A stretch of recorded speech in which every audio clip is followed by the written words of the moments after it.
Do you feel like you're capable of so much more, but don't know how to break free from where you are? What if I told you that the life you've always dreamed of is within reach, and all it takes is rebuilding yourself, step by step?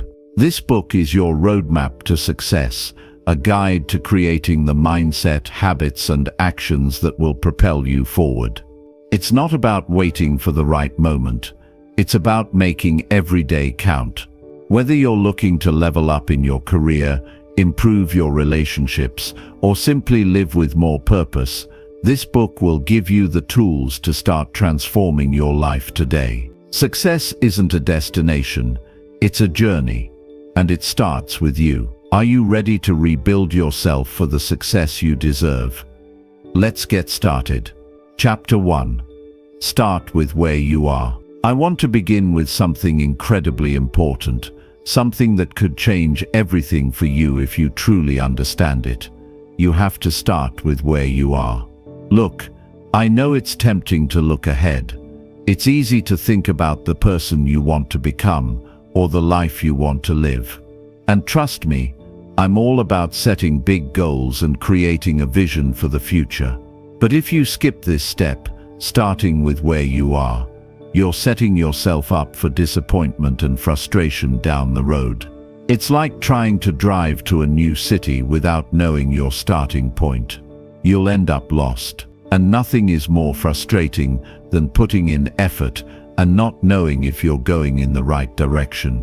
You see, if you want to transform your life, you have to first get real with yourself. Be honest about where you are, right now at this very moment. And I mean really honest. It's not about judging yourself or feeling bad about where you are. It's about understanding your starting point, so you can map out a clear path forward.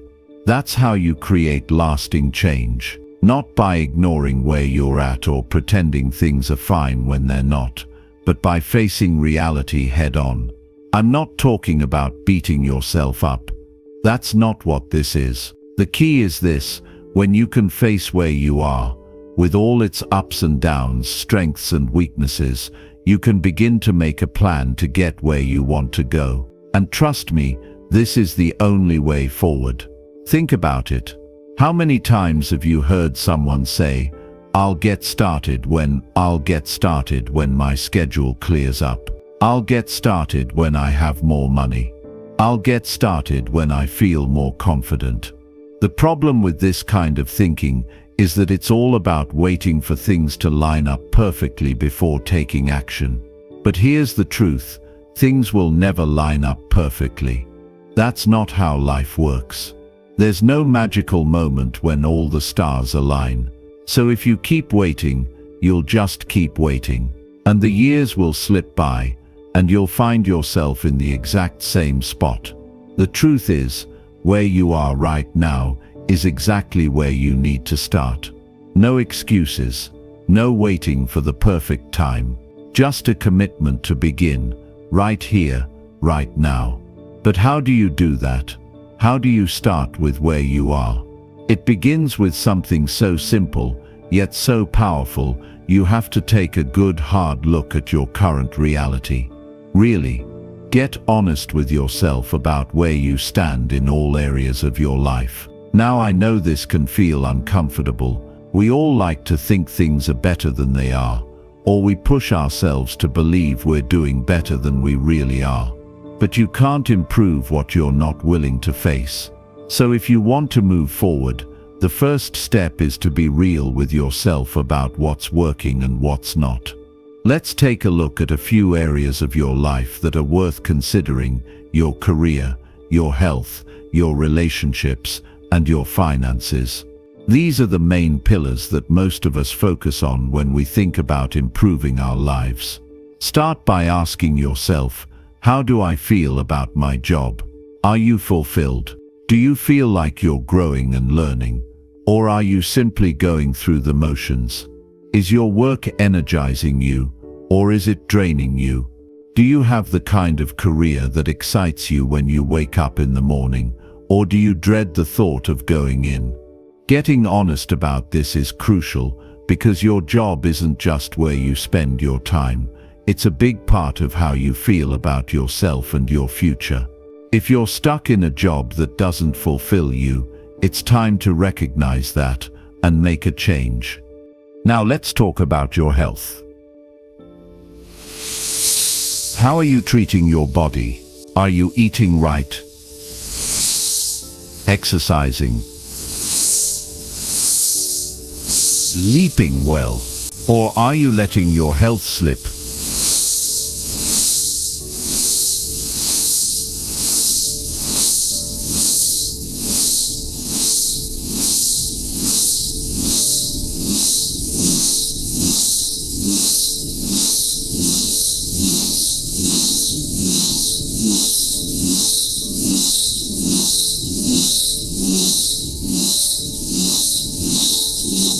If you're not taking care of yourself, everything else in your life will eventually suffer. So, take a moment to honestly assess how you're treating your body. If you're not happy with the answer, it's time to change. But don't get overwhelmed. Just start small. Begin with one change that will help you feel better physically. It could be drinking more water, taking a 20-minute walk, or cutting back on junk food. Small actions, consistently taken, lead to big results. Let's talk about relationships next. This one is huge. Think about the people in your life, your family, your friends, your colleagues. Are these relationships lifting you up or dragging you down? Do you feel supported, encouraged, and motivated by the people around you? Or do you feel drained by negativity, criticism, and toxic dynamics? Your relationships have a massive impact on your well-being and success. The people you spend the most time with shape your outlook, your energy, and even your actions. If the people around you aren't supporting your growth,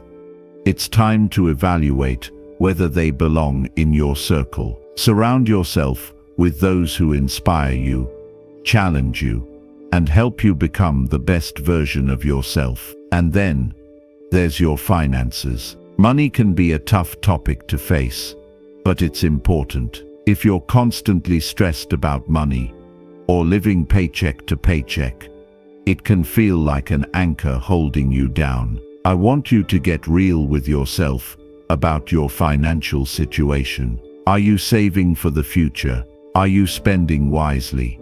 Are you managing your money in a way that reflects your values? Your relationship with money plays a big role in how secure and successful you feel. If you're struggling, it's time to take control. Start by making a budget, cutting back on unnecessary expenses, and setting a goal for saving or paying down debt. Take charge of your finances, and you'll feel more empowered in every area of your life. I want you to remember something. Starting with where you are doesn't mean you're stuck. It doesn't mean you have to stay where you are. It simply means you're acknowledging your current reality so you can take action and move forward. This is the first step to real change. So, how do you move forward from here? It's simple. You take the next step. You don't need to have everything figured out right away. You don't need a perfect plan. All you need is the commitment to take action from where you are. The key to success isn't in waiting for the perfect moment. It's in starting where you are and making consistent small steps toward your goals. And remember, you don't have to do this alone. If you need help, seek out mentors, coaches, or supportive friends who can help you on this journey. Surround yourself with people who want to see you succeed and who will hold you accountable. Starting with where you are is the most powerful thing you can do for your future. It might be uncomfortable at first, but that's okay. Change is uncomfortable. Growth is uncomfortable, but it's the only way to move forward. So, get real with yourself, face where you are, and take that first step. The rest will follow. Chapter 2. Decide who you want to become. The moment you decide who you want to become is the moment your life begins to shift. It's not some big dramatic event. It's a quiet realization that sets the stage for everything else. It's the first step in creating the future you've always dreamed of. But more than that, it's about taking control of your destiny. So let me ask you something. Have you ever really sat down and asked yourself, who do I want to become? And I don't mean the general stuff, like I want to be successful or I want to be rich. I mean really digging deep and getting clear about the person you want to grow into. Who are you really? What kind of person do you want to be when you look back at your life in 5, 10, or 20 years? What's the vision you have for yourself? You see, life has this funny way of pulling us in different directions. There are so many expectations and outside pressures.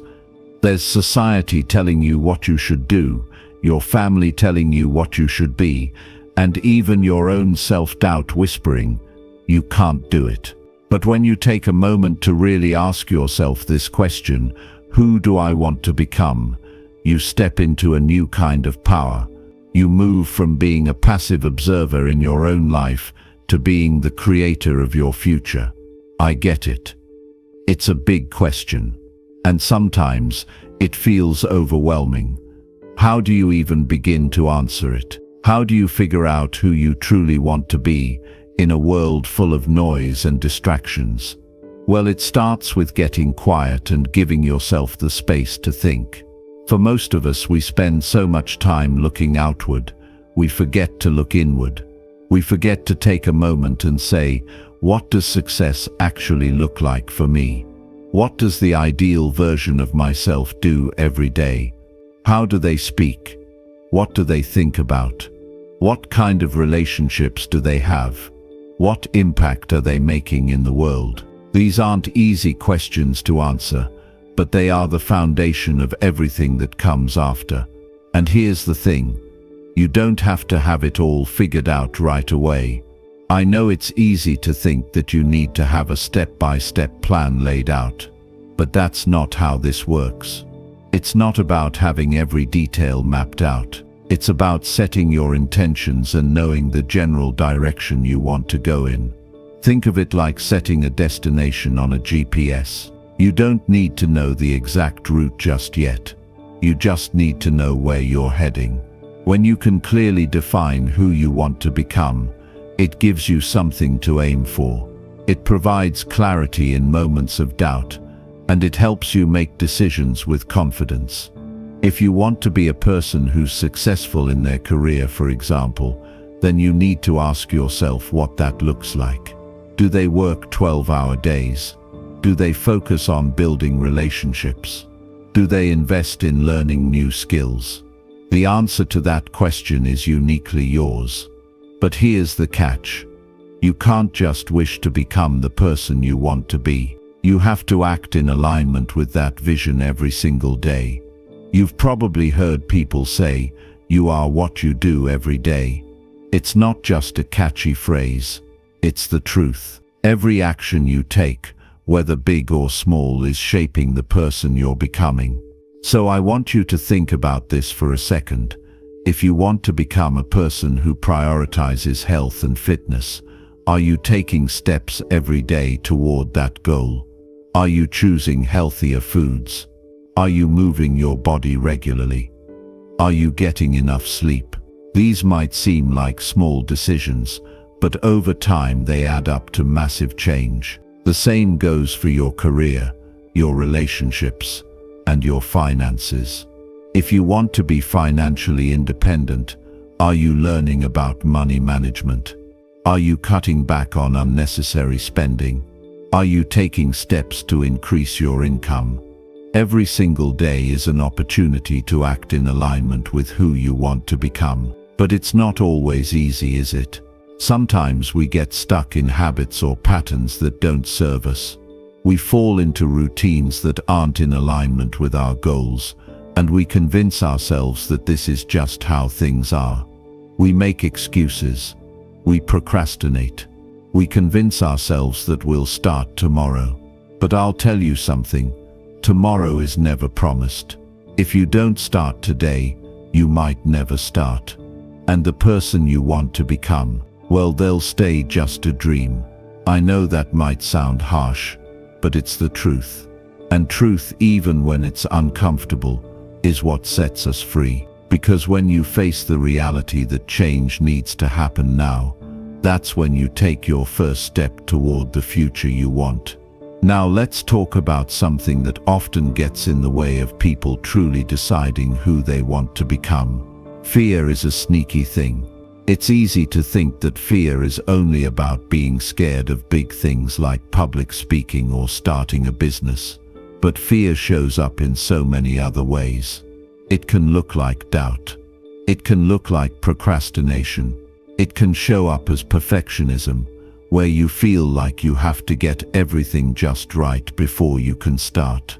But let me tell you something, perfection is a trap. Waiting for everything to be perfect will keep you stuck. You have to let go of the need for perfection and just start, even if you don't feel ready.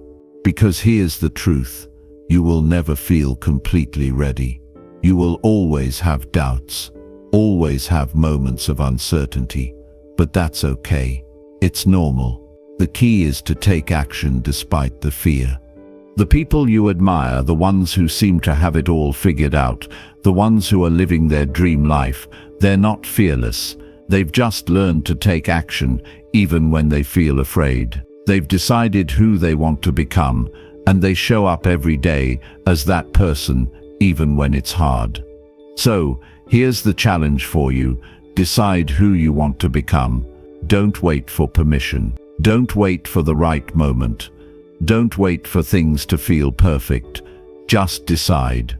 The clarity you gain from making that decision will be more valuable than anything else. And once you decide, show up every single day as that person, no matter how small the steps may seem.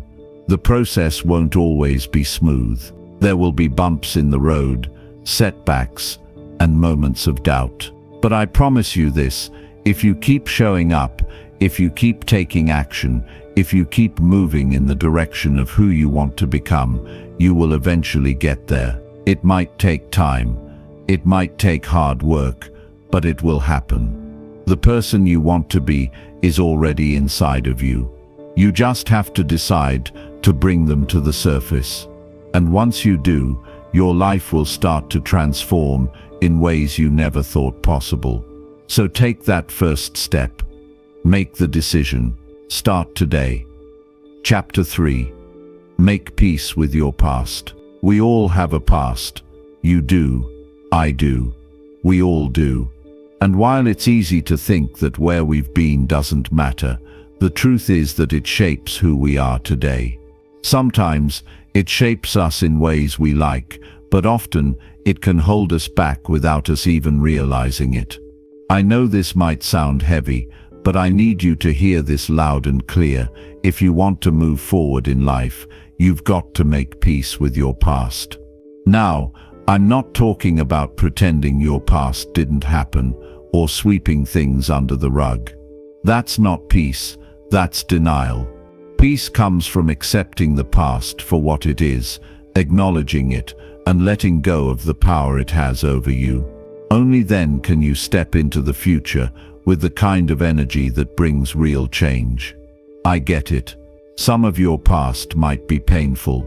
Some of it might be full of regret, missed opportunities, mistakes, or even trauma. And I'm not saying it's easy to let go of that. In fact, it can feel impossible sometimes. But here's the thing, you cannot move forward by holding on to the past. It's like trying to drive while looking in the rearview mirror the whole time. You can't move forward that way. If you keep focusing on where you've been, you'll never reach the place you want to go. Let's talk about the weight of regret for a moment. How many times have you thought about something you did or didn't do in the past and found yourself caught in that spiral of what if? What if I had made a different choice? What if I had worked harder? What if I had taken that opportunity? It's easy to get stuck in that cycle. Trust me, I've been there. But here's the thing, what ifs don't serve you. They only keep you trapped in a past that's long gone. The truth is, you did the best you could with what you knew at the time. And that's all anyone can do. We can't change what happened. No amount of wishing or regretting can rewrite the past. The only thing we can control is what we do with it now. I know it can be hard to let go of the mistakes, the disappointments, or the things you wish had gone differently. But what if, instead of holding on to the pain, you could take those experiences and use them as fuel to create something better? What if, instead of seeing your past as something that holds you back, you could see it as the foundation for your future growth? Because that's exactly what it is. Your past has lessons that, if you allow them to, can teach you how to live a better life going forward. I think one of the biggest roadblocks to making peace with the past is shame. We all carry shame to some degree. Whether it's about a decision we made, something we said, or something we failed to do. Shame keeps us stuck, and it keeps us from showing up as the best version of ourselves. But let me tell you something. You are not your mistakes. You are not the worst thing you've ever done. You are so much more than that. And when you allow yourself to believe that, when you allow yourself to forgive yourself, that's when true freedom begins.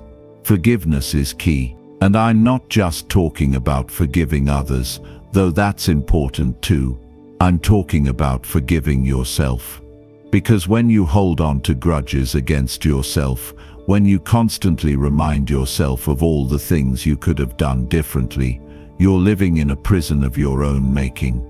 Letting go of the past means letting go of the self-blame and the guilt that keep you anchored to it. It means recognizing that the mistakes you made are part of your story, but they do not define you. You are defined by what you choose to do today and what you choose to do tomorrow. This isn't to say that everything in your past was easy or that everything was your fault.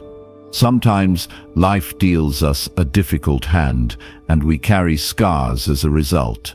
Maybe you've been through things that were out of your control, things that hurt you in ways that still affect you.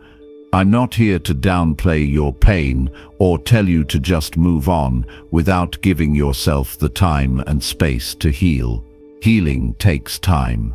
But what I am saying is this: you have the power to decide that your past will no longer control your future. You have the power to choose how much weight you give to those old wounds. Healing doesn't mean forgetting. It means learning to live with those scars in a way that no longer holds you back. Now, let's talk about something else that can keep us stuck in the past: the story we tell ourselves about who we are. Often we define ourselves by our past experiences. I failed that time, so I'm a failure. I wasn't good enough before, so I'm not good enough now. I didn't reach that goal, so I must not be capable of success. These stories are powerful. They shape the way we see ourselves and the way we show up in the world. But here's the truth: those stories are not set in stone. You have the power to rewrite your story. Instead of seeing yourself as a product of your past mistakes, start seeing yourself as someone who's capable of growth. Instead of identifying as someone who's been hurt, start identifying as someone who's healed. Instead of focusing on all the ways you've fallen short, start focusing on all the ways you're rising up. Because, my friend, you are more than the sum of your past. You are a work in progress, and every day is a new opportunity to rewrite your future. Making peace with your past doesn't mean forgetting it or pretending it didn't happen. It doesn't mean excusing your mistakes or the things that went wrong. What it does mean is accepting that it's part of your journey and using it as a tool for growth rather than something that holds you back. It means releasing the emotional grip that the past has on you and choosing to move forward with a new perspective. This takes practice. You may have to remind yourself every day that you are not defined by your past. But the more you practice it, the easier it gets. And as you let go of the weight of the past, you'll find that your energy, your focus, and your ability to move forward become stronger. The future you've always dreamed of is waiting for you, but in order to reach it, you have to make peace with where you've been. So here's my challenge for you. Let go of the shame. Let go of the regret. Let go of the things you can't change. Stop letting the past control who you are and who you can become. It's not easy, and it won't happen overnight, but every time you make the conscious decision to move forward, you get one step closer to the person you want to be. The past is behind you. The future is ahead of you, and right now, in this very moment, you have the power to choose who you are going to be. Decide to let go. Decide to make peace. And decide that today is the day you start living in alignment with your true potential. Chapter 4. Commit to lifelong learning. The more you learn, the more you grow. And the more you grow, the more opportunities you'll have, the more fulfilled you'll be, and the more successful you'll become. But here's the catch. Learning doesn't end when you graduate from school or when you hit a certain milestone in your career. Lifelong learning is the key to a life that's always expanding, always improving, and always moving forward. I'm sure you've heard it before, but it's true. The world is constantly changing. What you knew 5 years ago might not be enough today, and what you know today might not be enough 5 years from now.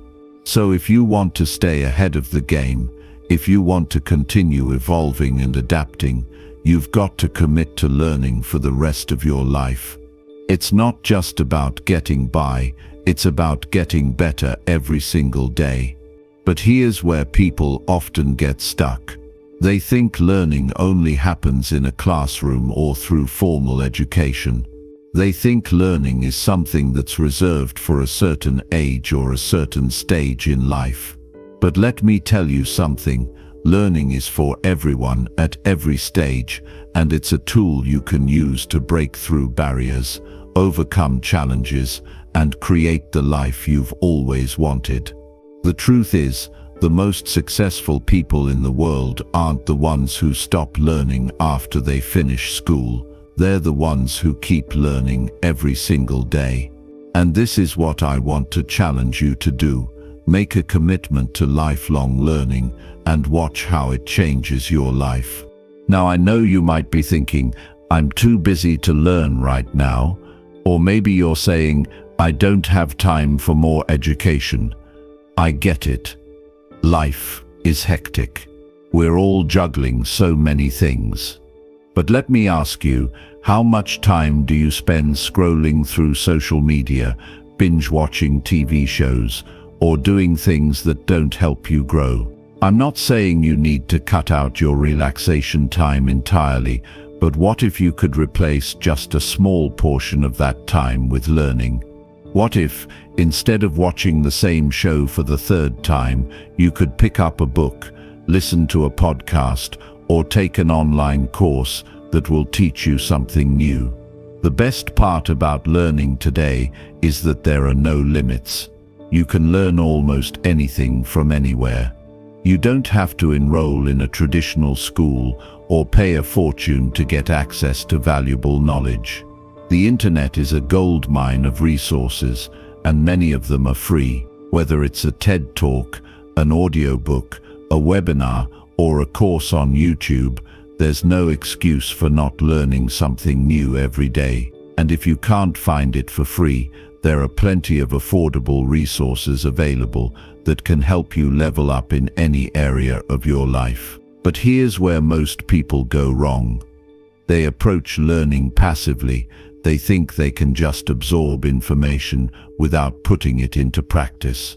But that's not how real learning works. Learning isn't just about taking in knowledge, it's about applying that knowledge to improve your life. It's about taking what you learn and using it to make smarter decisions, take better actions, and become a better version of yourself. For example, let's say you've decided you want to improve your health. You could read every book on nutrition and exercise. You could listen to all the podcasts and watch all the YouTube videos about how to get in shape. But if you don't apply what you learn, if you don't take action, it's all just wasted information. The real power comes when you take what you've learned and start making small, consistent changes. It's not enough to just know, you have to do. The same goes for your career. You could learn all the skills in the world, but if you don't apply them, you're not going to see any real progress. The key is to take action on what you've learned, even if it's just one small step at a time. Over time, those small steps add up, and you'll be amazed at how much you've grown. But applying knowledge is just part of the equation. You also need to be willing to learn from your mistakes. That's right. I said it. You need to embrace failure as part of your learning process. Too many people are afraid of making mistakes, but the truth is, failure is often the best teacher. Every time you mess up, every time something doesn't go as planned, there's a lesson to be learned. And when you learn from those experiences, you become more resilient, more capable, and more prepared for what's ahead. Think about it. Some of the most successful people in the world are the ones who failed the most. They didn't let failure define them, they let it refine them. They took the lessons from their mistakes and used them to come back stronger. If they can do it, so can you. One of the best ways to commit to lifelong learning is to adopt a growth mindset. This is the belief that your abilities and intelligence aren't fixed. They can grow and improve over time.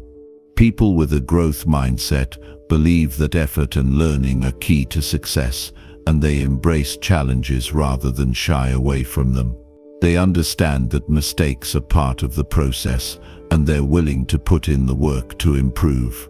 If you can cultivate a growth mindset, you'll be unstoppable. But it's not just about learning new skills or information. Lifelong learning also means developing emotional intelligence.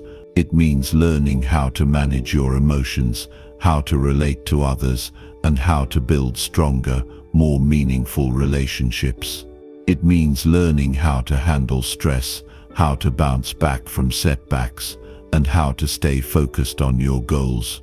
Emotional intelligence is just as important as technical skills, if not more so.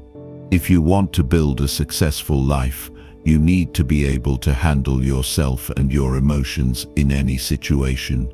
So, how do you commit to lifelong learning? The first step is to make it a habit. Just like brushing your teeth or exercising, learning should be something you do every day. It doesn't have to be a huge time commitment. Just dedicate a few minutes each day to reading a book, listening to a podcast, or learning something new. Over time, these small moments of learning will add up, and you'll find that you're growing faster than you ever thought possible. Next, create a plan for your learning. What do you want to learn? What areas of your life need improvement? Maybe you want to learn more about personal finance, or maybe you want to become a better leader.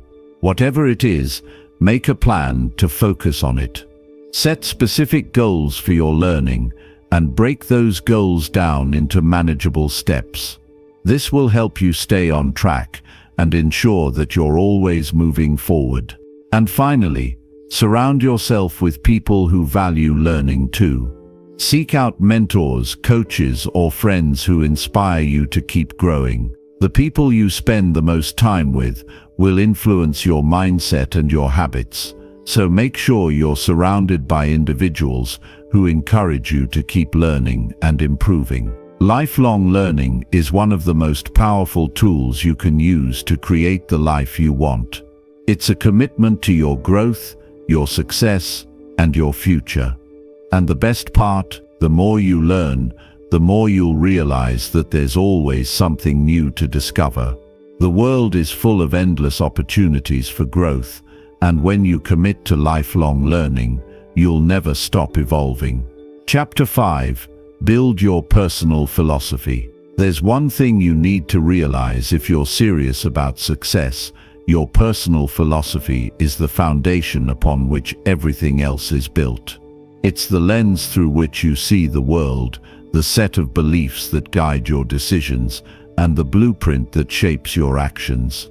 You might not even think about it consciously every day, but whether you realize it or not, your personal philosophy is the force behind the way you approach life. What does that mean? It means that your thoughts, your mindset, and the way you interpret events have a direct impact on your outcomes. If you have a positive, growth-oriented philosophy, you'll take action toward your goals with confidence, and you'll find solutions even in the toughest situations. But if your philosophy is negative or limiting, you'll constantly find yourself stuck, wondering why things aren't working out the way you hoped.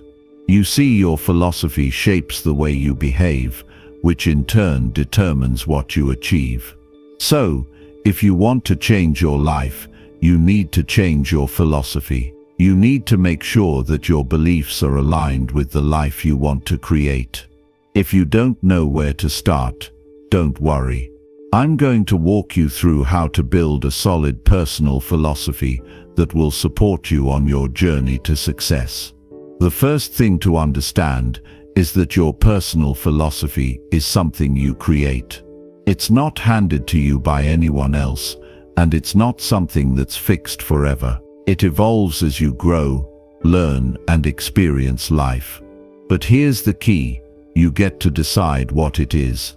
You get to choose the beliefs that serve you and reject the ones that hold you back. No one can do that for you. If you want to live a successful, fulfilling life, you have to be intentional about what you believe. One of the most important aspects of a solid personal philosophy is having a clear sense of who you are and what you stand for. When you know your values, when you know what truly matters to you, it becomes much easier to make decisions that align with your goals. And this goes beyond just knowing what you want in life. It's also about knowing how you want to behave. How do you want to show up in the world? What kind of person do you want to be? These are the types of questions you need to answer for yourself in order to build a philosophy that works for you. Start by asking yourself, what are my core values? What do I believe is truly important? Maybe it's honesty, integrity, hard work, or kindness. Whatever they are, your values should be the foundation of your philosophy. If you're not clear about your values, it's easy to get swayed by outside influences, and before you know it, you're living a life that isn't true to yourself. But when you have a strong sense of your values, you can make decisions with confidence, knowing that they align with the person you want to become. Another key element of your personal philosophy is understanding the importance of growth. Life isn't static, and neither are you. If you want to achieve something greater than where you are right now, you have to embrace the idea that growth is a lifelong process. That means you're always learning, always improving, and always striving to be better than you were yesterday. A personal philosophy that embraces growth will push you to stretch yourself, take on new challenges, and reach beyond your comfort zone. It will remind you that even setbacks are part of the process, and that they don't define you, they refine you.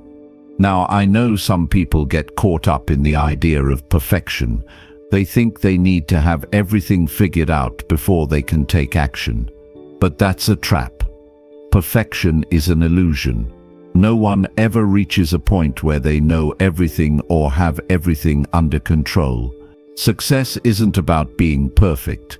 It's about being persistent, learning from your mistakes, and having the courage to keep going even when things don't go as planned. If you wait for the perfect moment, you'll miss out on countless opportunities to learn and grow. Embrace the process, and remember that failure is just feedback. It's not a reason to give up. It's an opportunity to improve. Along with growth, another important aspect of your philosophy is resilience. You can't control everything that happens in life, but you can control how you respond. When challenges arise, and they will, because that's just part of the journey, you can choose to face them with resilience. Resilience is the ability to bounce back from setbacks, to stay strong in the face of adversity, and to keep moving forward, no matter how difficult things get. People with a resilient mindset don't get discouraged when things go wrong. Instead, they use challenges as fuel for their growth. They understand that every obstacle is a chance to learn something valuable. The next piece of your personal philosophy is having a sense of purpose. When you know why you're doing something, it's much easier to stay motivated and committed. Without a clear purpose, it's easy to get distracted or to lose sight of your goals. Purpose gives you direction. It helps you focus on what matters most and keeps you moving forward, even when the road gets tough. Ask yourself, what's my why? Why do I do what I do? Why do I want to achieve the goals I've set? If you can't answer those questions, it's time to dig deeper. Find out what drives you. Whether it's your family, your passion for helping others, or a desire to make a difference in the world, your purpose will keep you grounded and focused as you work toward your goals.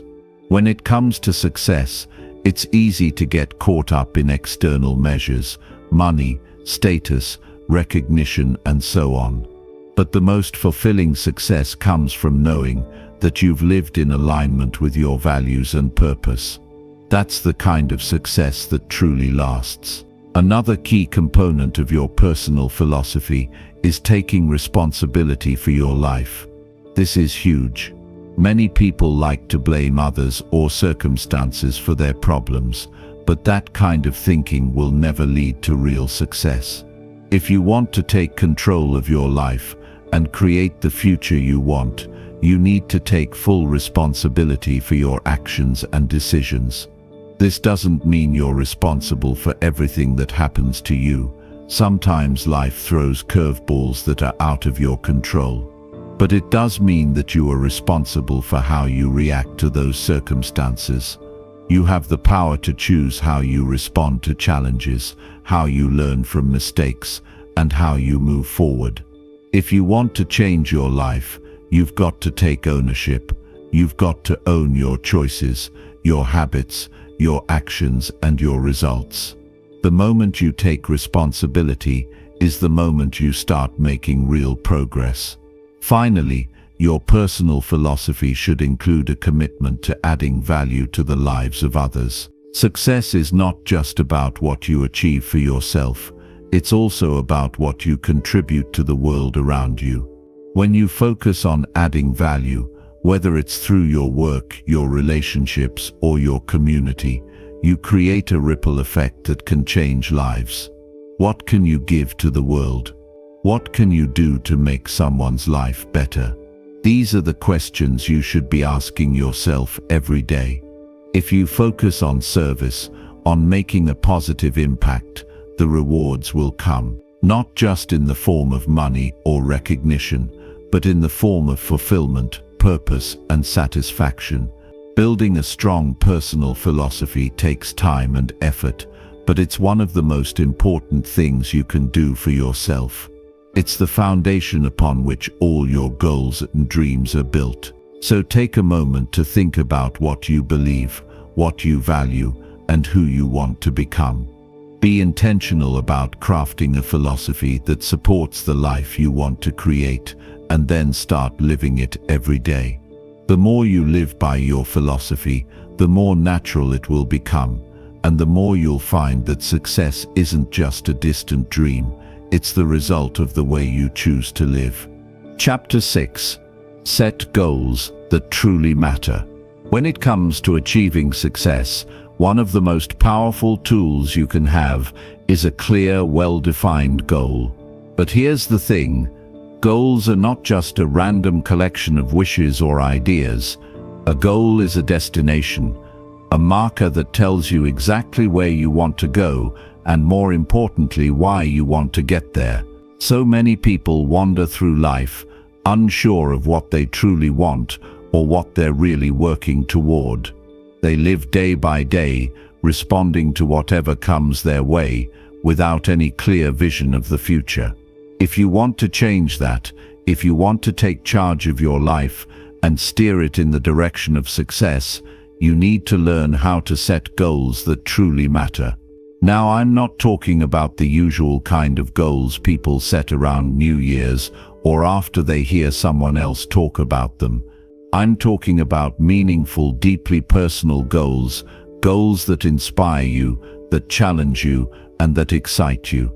These are the kind of goals that wake you up in the morning with a fire in your belly.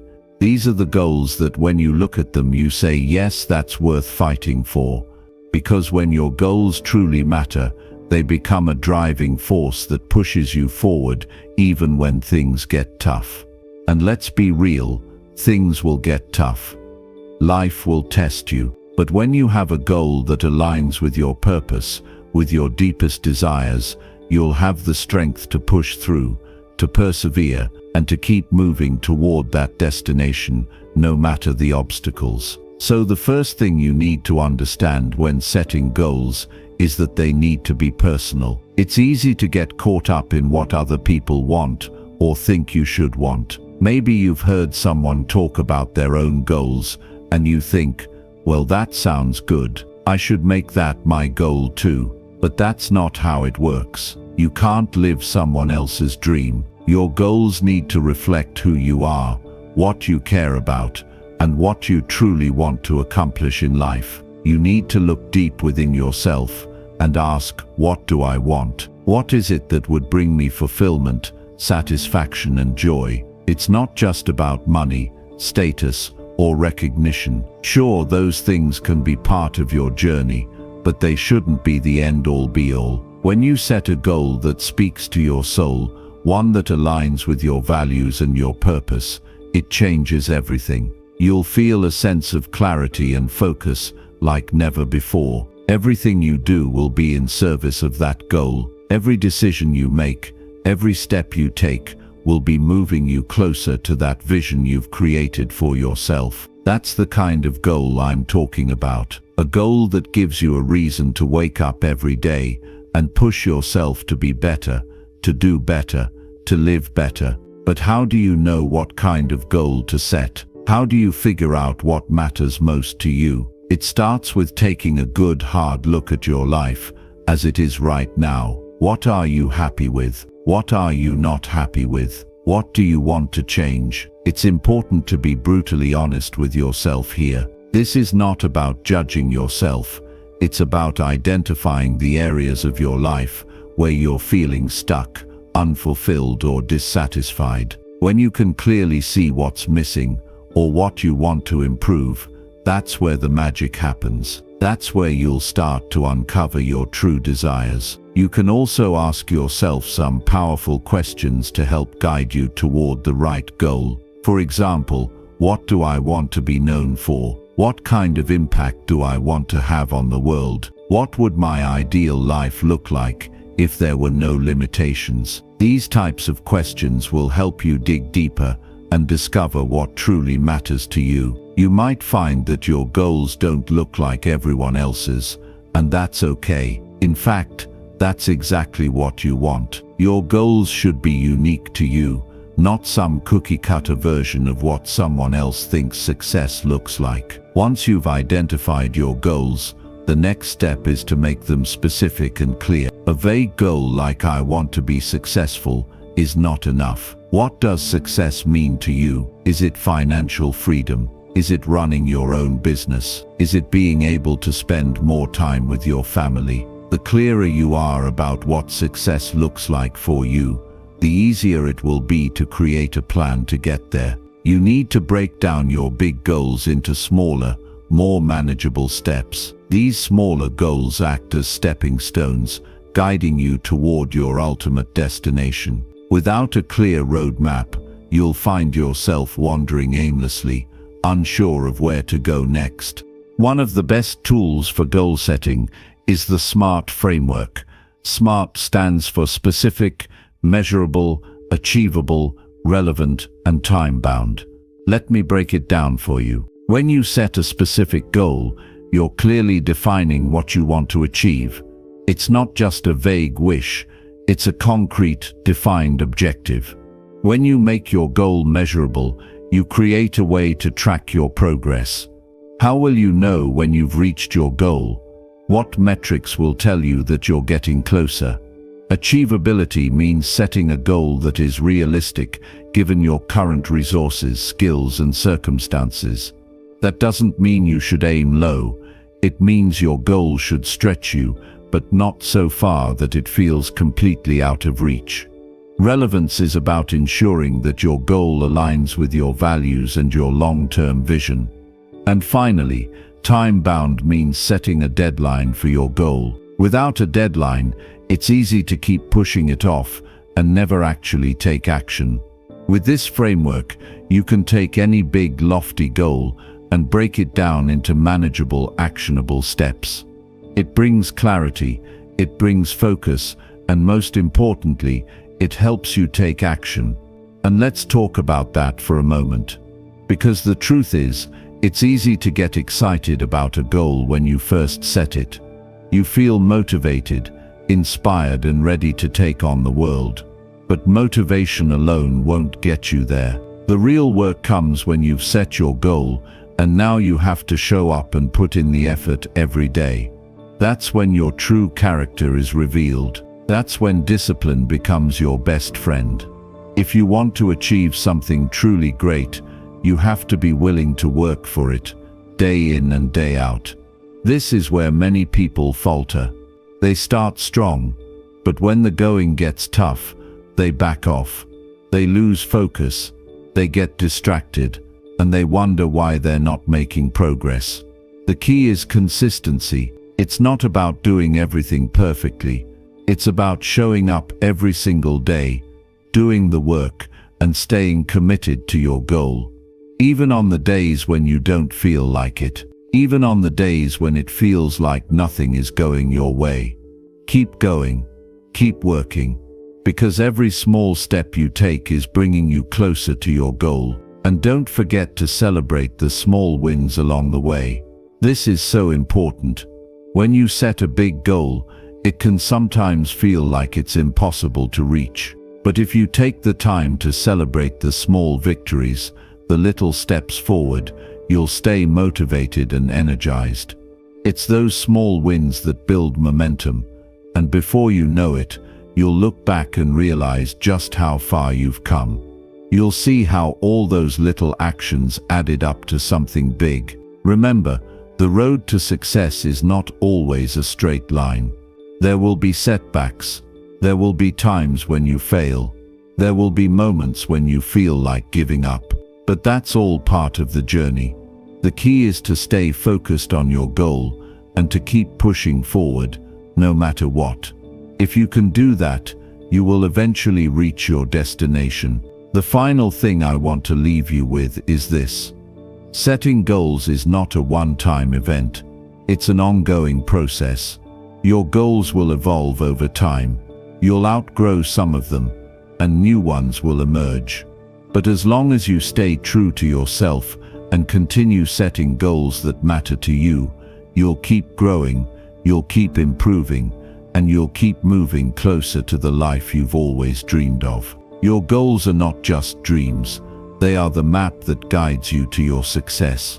So get clear on what you want, Break it down into actionable steps and commit to taking consistent action every day. That's how you make your dreams a reality. Chapter 7.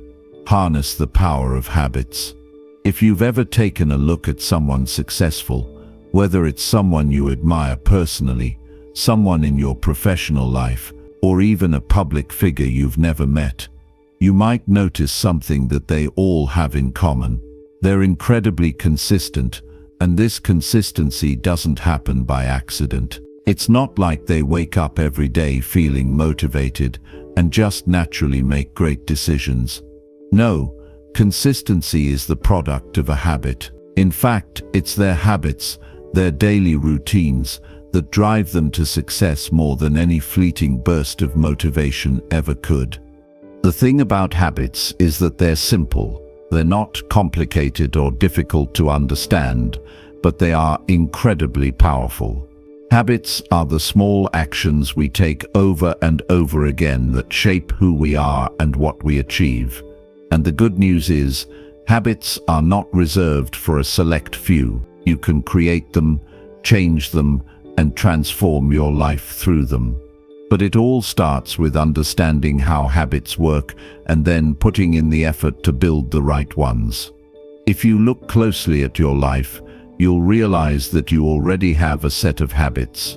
Some are great, like waking up early, exercising regularly, or taking time to read. But others might be holding you back, like procrastination, scrolling aimlessly through your phone, or letting distractions take you off course. Whether positive or negative, habits have an enormous impact on the direction of your life. They can either propel you forward or keep you stuck where you are. So, if you want to create change in your life, if you want to move from where you are now to where you want to be, you've got to take control of your habits. You have to decide what kind of habits will help you reach your goals, and then build those into your everyday routine. Now let's talk about how habits are formed. It all starts with a simple loop. A habit is essentially a three-step process: cue, routine, and reward. It begins with a cue, something that triggers the behavior. It could be something external, like the sound of an alarm clock in the morning, or something internal, like feeling stressed or tired. Then comes the routine, the actual behavior or action you take in response to that cue. Finally, there's the reward, which is the positive feeling or outcome that comes from completing the action. Maybe it's the sense of accomplishment from finishing a workout, or the satisfaction of crossing something off your to-do list. The reward reinforces the behavior, making it more likely that you'll repeat it again next time. This is how your brain forms habits. It's a feedback loop that gets stronger the more you repeat it. And that's why habits are so powerful. They become automatic. Eventually, you don't have to think about them, you just do them. The problem is, some of the habits we form are unhelpful or even harmful, and they become automatic too. Maybe you've developed the habit of checking your phone the moment you wake up, or reaching for junk food whenever you feel bored. Those behaviors are automatic, but they're not taking you anywhere good. So, how do you change those habits? How do you build the ones that will move you toward your goals? The first step is awareness. You've got to be aware of what habits you currently have, especially the ones that aren't serving you. Pay attention to the patterns in your life. What do you do every day without even thinking about it? Once you identify the habits you want to change or replace, you can start to focus on shifting them. One of the best ways to change a habit is to replace it, rather than trying to eliminate it completely. Your brain doesn't like to be deprived of rewards. If you simply try to stop a habit without offering a substitute, it's much harder to succeed. For example, if you're used to sitting down and eating a bowl of chips every evening while you watch TV, replacing that habit with something healthier, like having a small bowl of fruit or taking a walk after dinner, will help. You're not just trying to stop a bad habit, you're introducing a new positive one that serves you better. The cue might still be the same, like sitting down to watch TV, but the routine changes and the reward is the satisfaction of taking better care of your health. Another key factor in building new habits is starting small. A common mistake people make when trying to adopt a new habit is going all in right away. They think they need to make big sweeping changes to their life, and they overwhelm themselves with too much too soon. The reality is, small changes work better in the long run. Rather than telling yourself you're going to work out for an hour every day when you haven't exercised in months, start with something manageable, maybe just 10 minutes a day. Once you start that small habit, you'll gradually build momentum, and eventually you'll find that 10 minutes becomes 20, then 30, and so on. The key is consistency, not intensity. It's better to do a little bit every day than to do a lot for a short time and then burn out. Consistency is the name of the game when it comes to building habits. It's the daily practice that makes the difference. But it's not always easy to stay consistent. There will be days when you don't feel like it, when life gets in the way, or when the habit just doesn't seem as appealing. That's when your commitment to your goals and the vision you've created for your life becomes crucial. When you have a clear understanding of what you want and why it matters to you, you'll be more motivated to show up and do the work, even when it's hard. You'll push through the resistance because you know that the payoff is worth it. And remember, every small action compounds over time. Those little daily habits add up, and one day you'll look back and realize how far you've come. To keep yourself on track, it can be helpful to track your habits. There's something powerful about writing down your progress or checking off each day you complete a habit. It gives you a visual reminder of your commitment and reinforces your sense of accomplishment. It also helps you stay accountable to yourself. If you skip a day, it's easier to get back on track when you're keeping a record of your habits. It's a great way to see the progress you're making and to stay motivated. Now, let's talk about some of the specific habits that are going to help you move towards success. First, you need to develop the habit of prioritizing your time. Time is your most valuable resource. How you spend it will ultimately determine what you achieve. If you're not being intentional with your time, you'll find yourself reacting to everything that comes your way, rather than proactively working toward your goals. Start by setting aside time every day for the things that matter most to you, whether it's reading, exercising, working on a project, or spending time with loved ones. Put it in your calendar and treat it like an appointment you can't miss. Another important habit is practicing self-discipline. Self-discipline is the ability to do what needs to be done, even when you don't feel like it. It's about taking action in the face of discomfort and resisting the temptation to take shortcuts or procrastinate. It's not about being perfect, it's about doing your best and pushing through the moments of resistance. Self-discipline is what keeps you on course when everything else around you is trying to distract you. It's what will carry you through when motivation fades and challenges arise. One more habit that will change the game for you is the habit of continuous learning. No matter where you are in your journey, there's always room to grow. Make it a daily habit to read, learn, and invest in your knowledge. Whether it's through books, podcasts, or online courses, learning keeps your mind sharp and helps you stay ahead of the curve. The more you learn, the more you'll have to offer, and the more equipped you'll be to face challenges and seize opportunities. Building good habits is not an overnight process. It takes time, effort, and patience. But when you commit to developing the right habits, you're setting yourself up for long-term success. Every small step you take, Every habit you build brings you closer to the person you want to become. So take control of your habits and watch how they shape your future. Chapter 8. Master the art of discipline.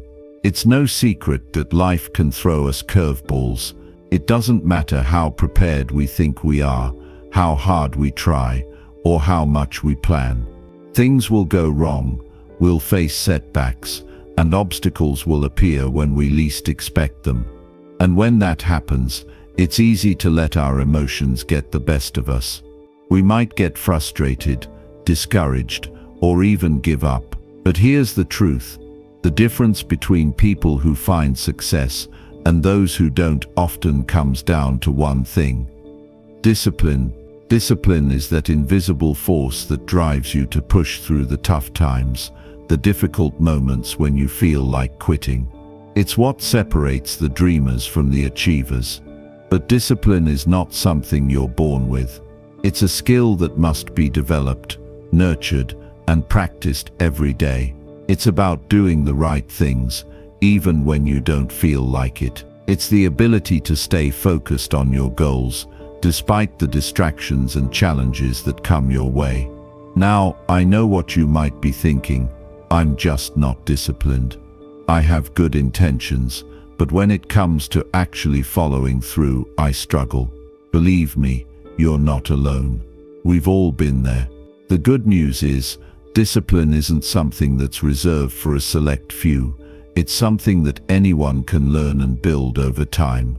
It starts with understanding the importance of discipline and then putting in the effort to make it a habit. Think about it for a second. When you're truly disciplined, you can tackle almost any challenge that comes your way. You'll be able to maintain focus, even when things aren't going as planned. You won't give up when you face failure. Instead, you'll learn from your mistakes, get back on track, and keep moving forward. Discipline is what allows you to follow through on your promises, to take action on your goals, even when you don't feel motivated. Motivation can be fleeting, and let's be honest, it's hard to stay motivated all the time. But discipline is what gets you up every morning, what drives you to do the work, even when your motivation is nowhere to be found. But where does discipline come from? How do you build it? It all starts with making a commitment to yourself. You need to be clear about your goals and what you're willing to do to achieve them. Without a clear vision and a strong commitment, discipline will be hard to maintain. When you know exactly what you want and why it matters to you, it's easier to stay disciplined. You're not just going through the motions, you're taking deliberate action towards something that has real meaning in your life. The next step is to set clear, specific goals. If you don't have a clear target, it's much harder to stay disciplined. For example, if you say you want to get in shape, that's too vague. But if you set a goal to exercise for 30 minutes every day or run a 5K in 6 months, that's something concrete that you can work toward. Having a clear goal gives you a sense of purpose and direction, making it easier to stay disciplined. Once you have clear goals in place, you need to break them down into smaller, manageable tasks. Large goals can feel overwhelming, and it's easy to get discouraged when you're looking at a huge mountain to climb. But when you break it down into smaller steps, it feels more achievable. Instead of focusing on the big picture, focus on the next step. If your goal is to write a book, for example, don't think about the entire book all at once. Instead, commit to writing for 30 minutes every day.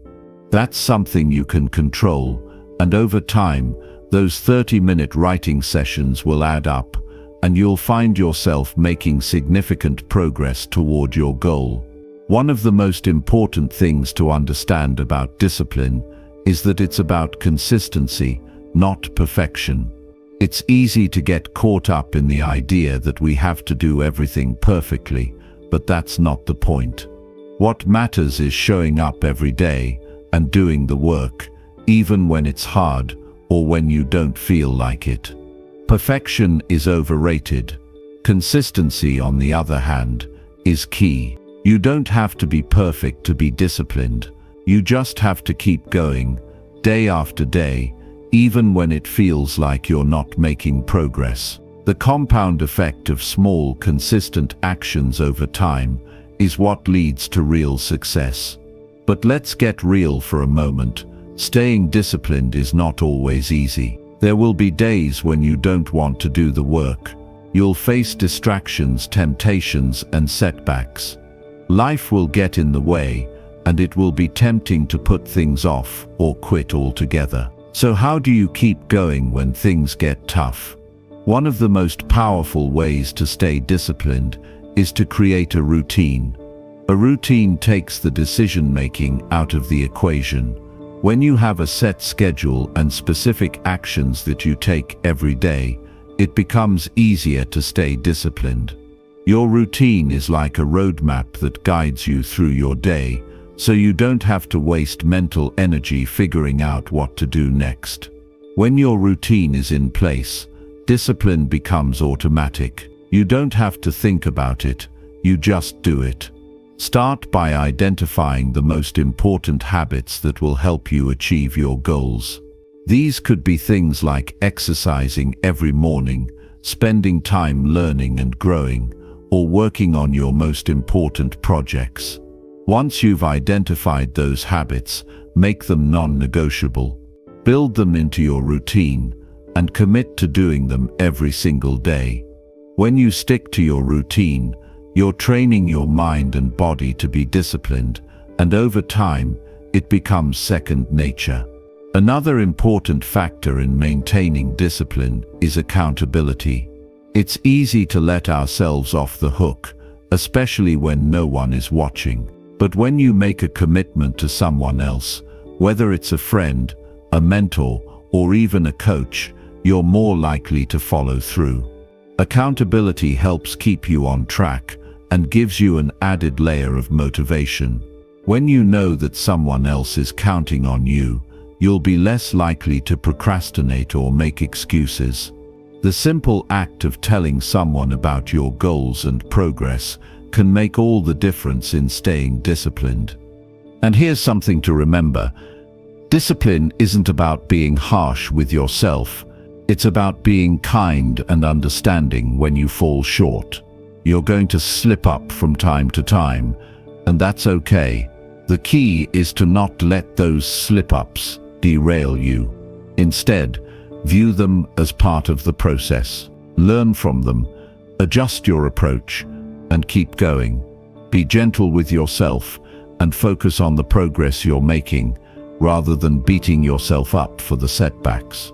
At the end of the day, discipline is what turns your dreams into reality. It's what turns your goals into achievements. It's what keeps you moving forward, even when the road gets tough. And the best part, discipline is something that you can build one step at a time. It's a skill that you can improve every single day. So, take a moment and ask yourself, what can I do today to practice discipline? What small action can I take that will move me closer to my goal? And then, take that action. Because when you build discipline, you're building the foundation for everything else that's to come. Chapter 9. Create your morning and evening routines. One of the most powerful things you can do for your personal growth and long-term success is to develop routines that support your goals and your overall well-being. I'm talking about those daily rituals, the small actions you take each day that add up over time to create big results. You see, we often think that success is all about grand, sweeping changes or big, dramatic breakthroughs, but in reality, it's the small things, the consistent actions that truly shape our lives. And these actions often happen when we create routines that keep us on track, even when the motivation isn't there. Now, I know routines don't always sound exciting.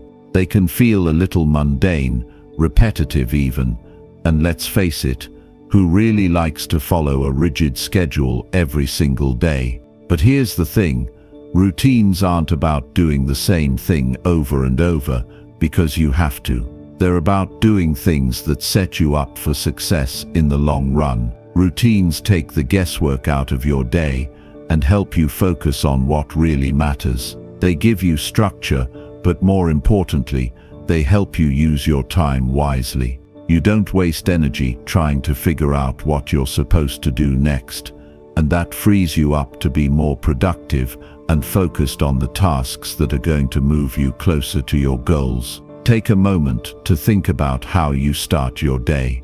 What's the first thing you do when you wake up? Do you hit snooze on your alarm clock, roll out of bed in a hurry, and rush through your morning routine just to get to work? If that's the case, then you're missing out on a huge opportunity to set the tone for your entire day. Your morning routine is critical because it's how you set yourself up for success. If you start your day with purpose and intention, you're far more likely to make positive choices throughout the rest of the day. On the other hand, if you wake up feeling rushed, stressed, or disorganized, it's much harder to maintain a productive and focused mindset. Think about successful people you admire.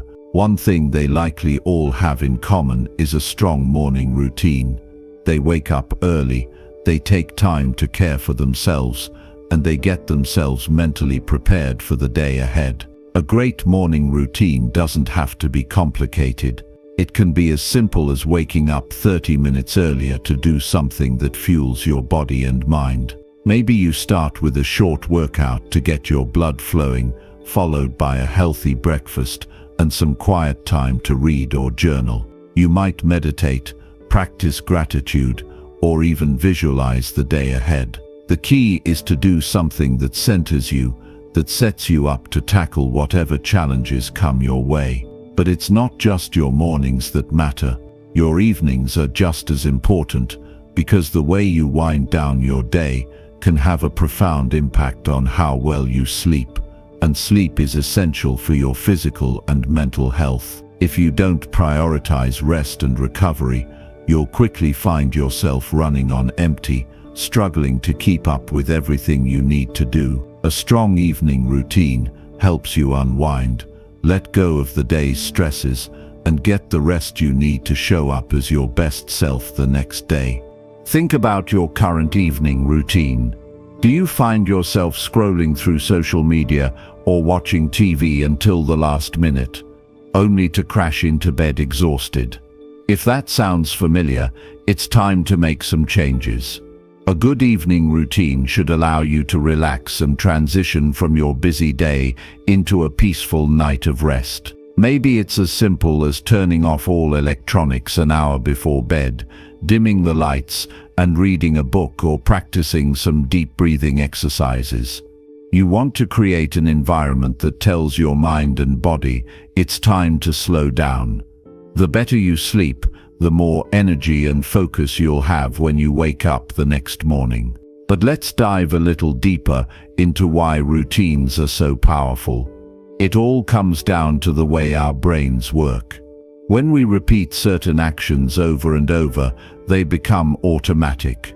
Our brain starts to form habits, and once something becomes a habit, we don't have to think about it anymore. That's why routines are so effective. They take away the mental effort of having to decide what to do next. Instead of trying to figure out what's best in the moment, you just follow your established routine, and that frees up your mental energy for more important things. Take exercise, for example. When exercise is part of your daily routine, it stops feeling like a big decision. It's just something you do, like brushing your teeth. You don't spend time trying to talk yourself into it or figuring out when to fit it in. It's just built into your day. The same goes for things like eating healthy, working on personal projects, or learning new skills. If these things are part of your routine, they become non-negotiable. You don't have to wait for motivation to strike. You don't have to wait until you feel like it. You just do it because it's part of who you are. But I get it. There are days when you won't feel like following your routine. There will be times when you're tired, distracted, or overwhelmed. And that's okay. The key is to remember that routines are there to support you, not to add stress to your life. They're there to make sure you stay on track, even when the going gets tough. The magic of a good routine is that, even on days when you're not at your best, you still make progress. You still take action, even if it's just a small step forward. And those small steps add up over time, leading you to bigger results. Now you might be wondering, how do I create a routine that actually works for me? It's important to understand that there's no one-size-fits-all solution. What works for one person might not work for another, and that's okay. The key is to find what feels right for you and what aligns with your goals and values. Start by thinking about the things that matter most to you. What do you need to do every day to move closer to your goals? What practices can help you feel more energized, focused, and calm? Once you have that clarity, you can begin to design your own routine. Start small. It's easy to get excited about creating a new routine and try to add too much all at once. But that's a surefire way to burn out.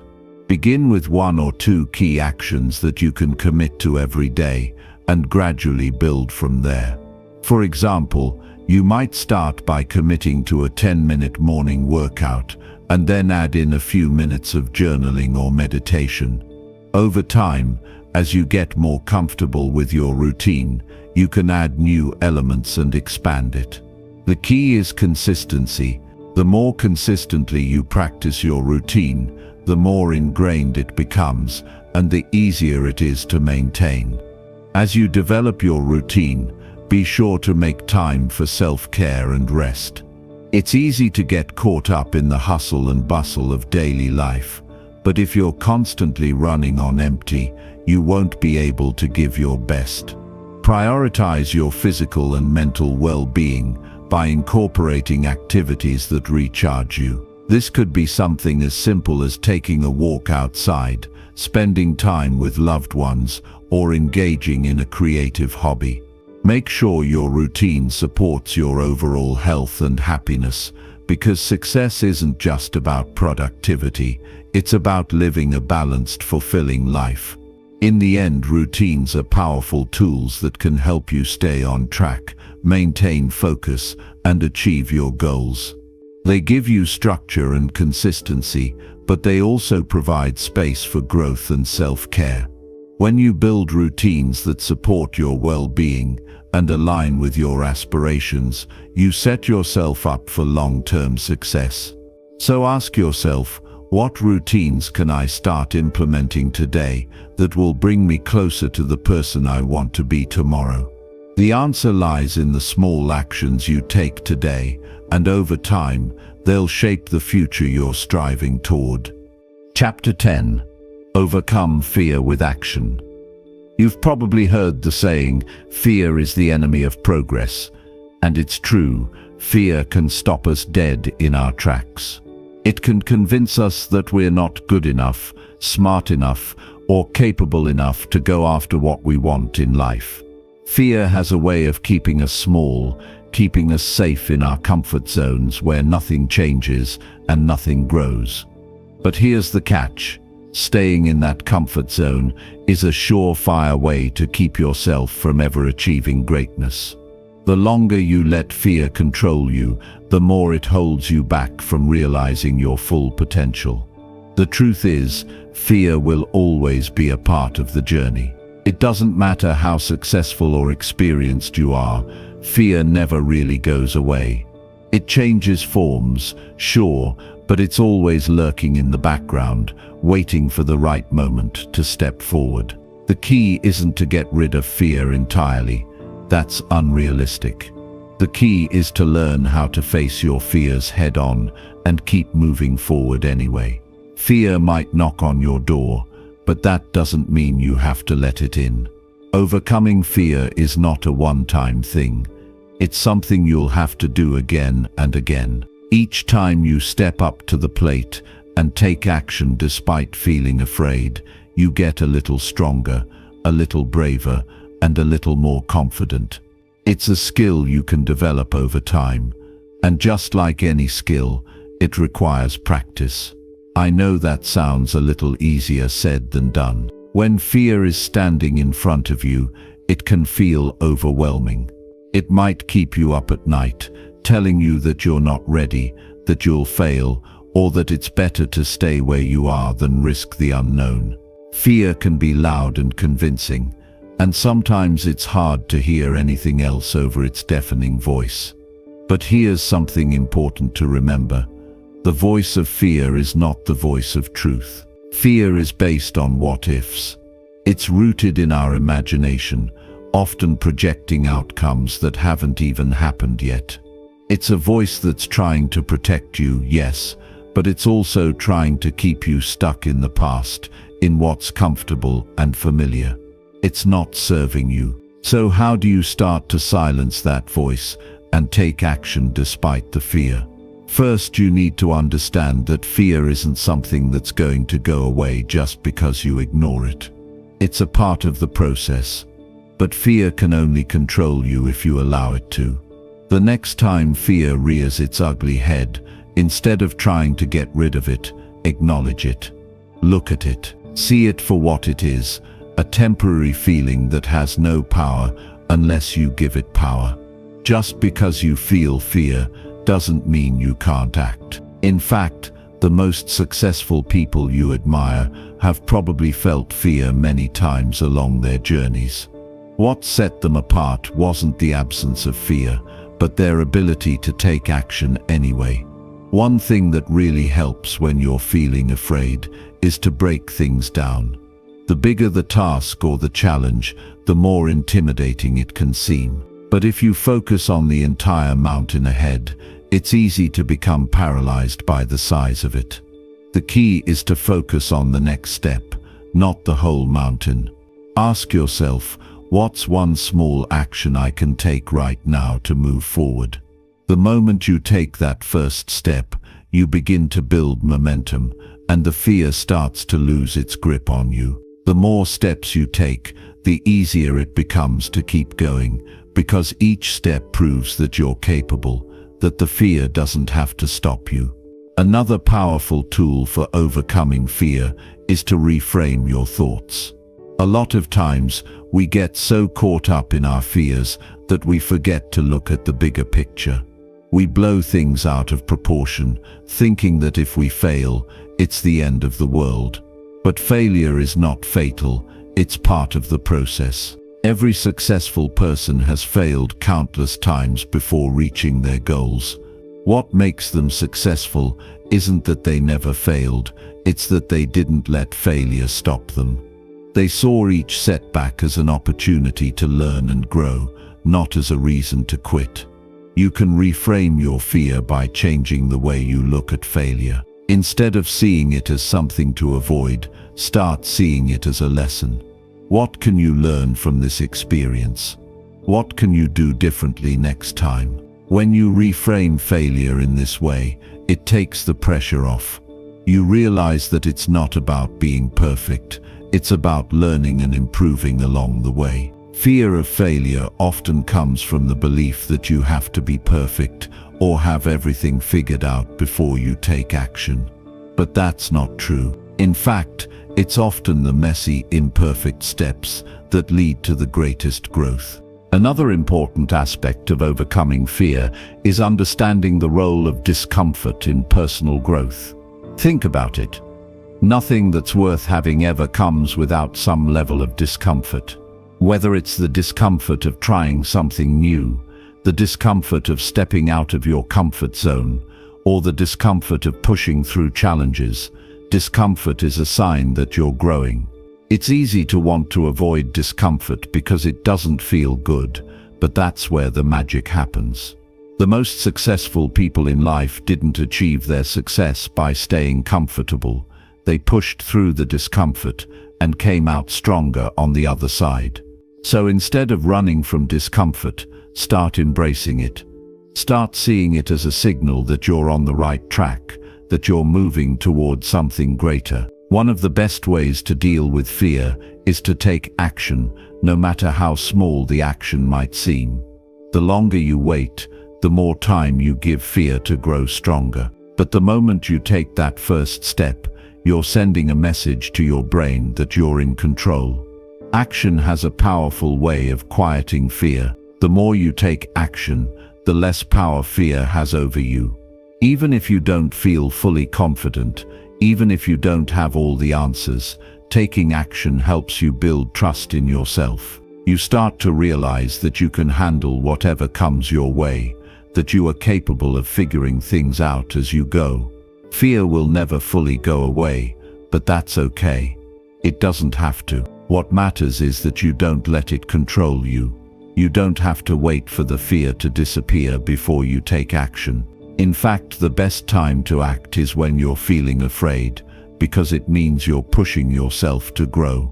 So the next time fear shows up, don't back down. Look it in the eye, acknowledge it, and keep moving forward. Each step you take is a step toward the life you want to create. And remember, you don't have to be fearless. You just have to be brave enough to act in spite of it. Chapter 11. Change your mindset. Change your life. It's funny how often we hear the phrase change your mindset or you need a new mindset in motivational circles.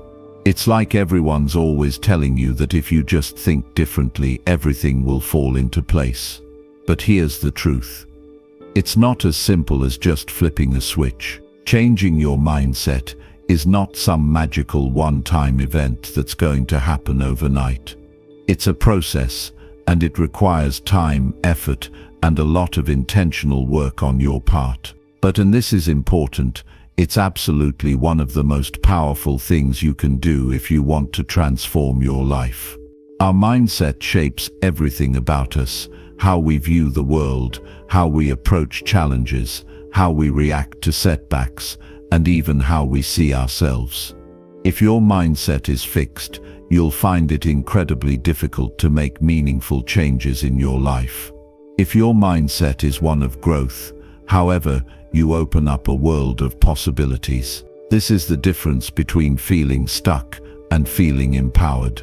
And it all comes down to the way you think. Let's start by understanding what a growth mindset really is. At its core, a growth mindset is the belief that your abilities and intelligence are not fixed traits. They can be developed over time through effort, practice, and learning. When you have a growth mindset, you don't view challenges as threats, you see them as opportunities to grow. You don't look at failure as a reflection of who you are, you see it as part of the process, a stepping stone toward improvement. In contrast, a fixed mindset holds the belief that your talents and abilities are set in stone. With a fixed mindset, failure becomes something to avoid at all costs, because it feels like a personal attack on your abilities. Success, on the other hand, feels like something that can only be achieved by a select few who are born with it. Think about that for a moment. How often do you find yourself backing away from opportunities or challenges because you're afraid of failure or rejection?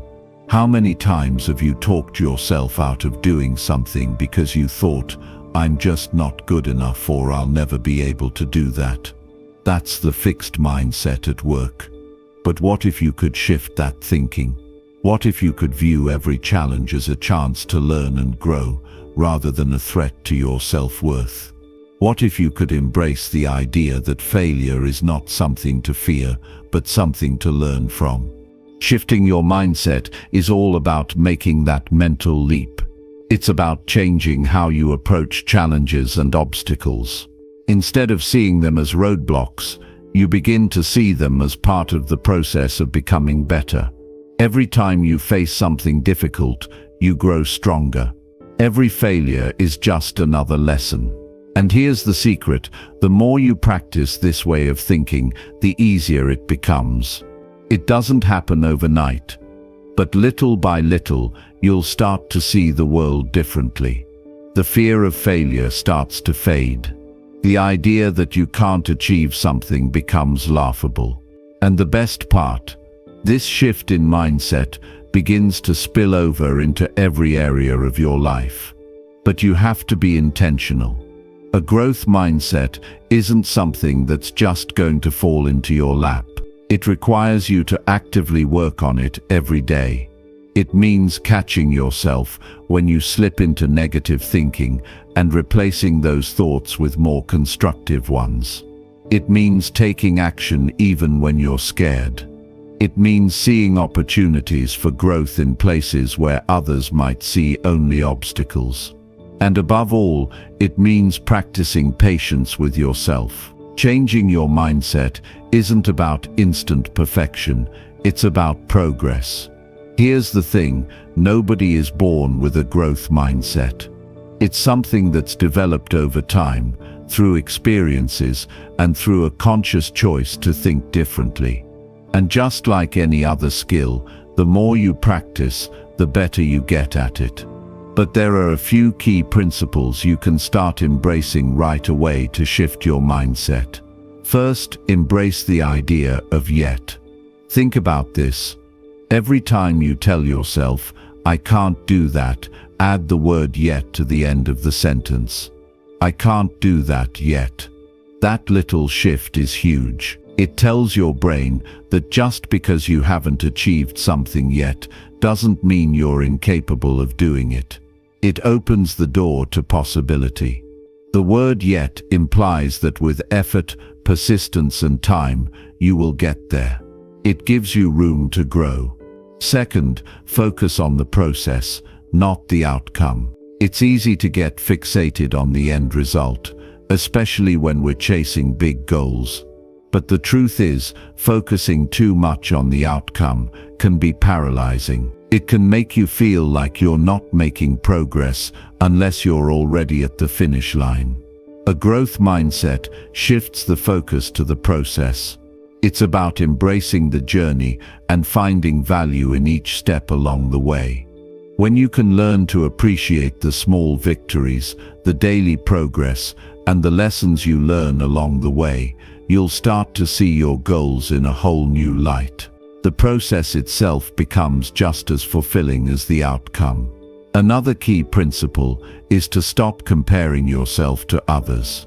We live in a world where it's easy to look at other people's success and feel like we're falling behind. Social media makes it even harder, with everyone posting their highlight reels. But here's the thing, your journey is unique to you. Your timeline is different. Your path may be longer or shorter than someone else's, but that doesn't make you any less worthy or capable. When you're focused on someone else's progress, you're taking your attention away from your own.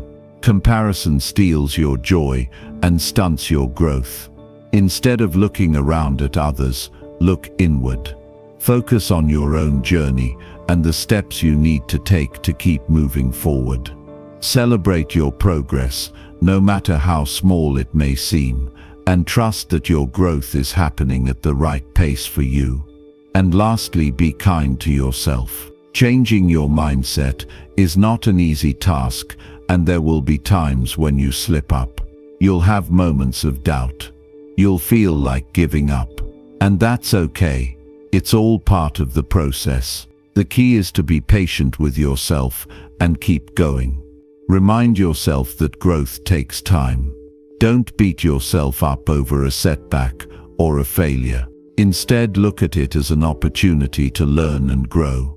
In those moments, remember that you are in the middle of a transformation, and every challenge you face is just another step in that journey.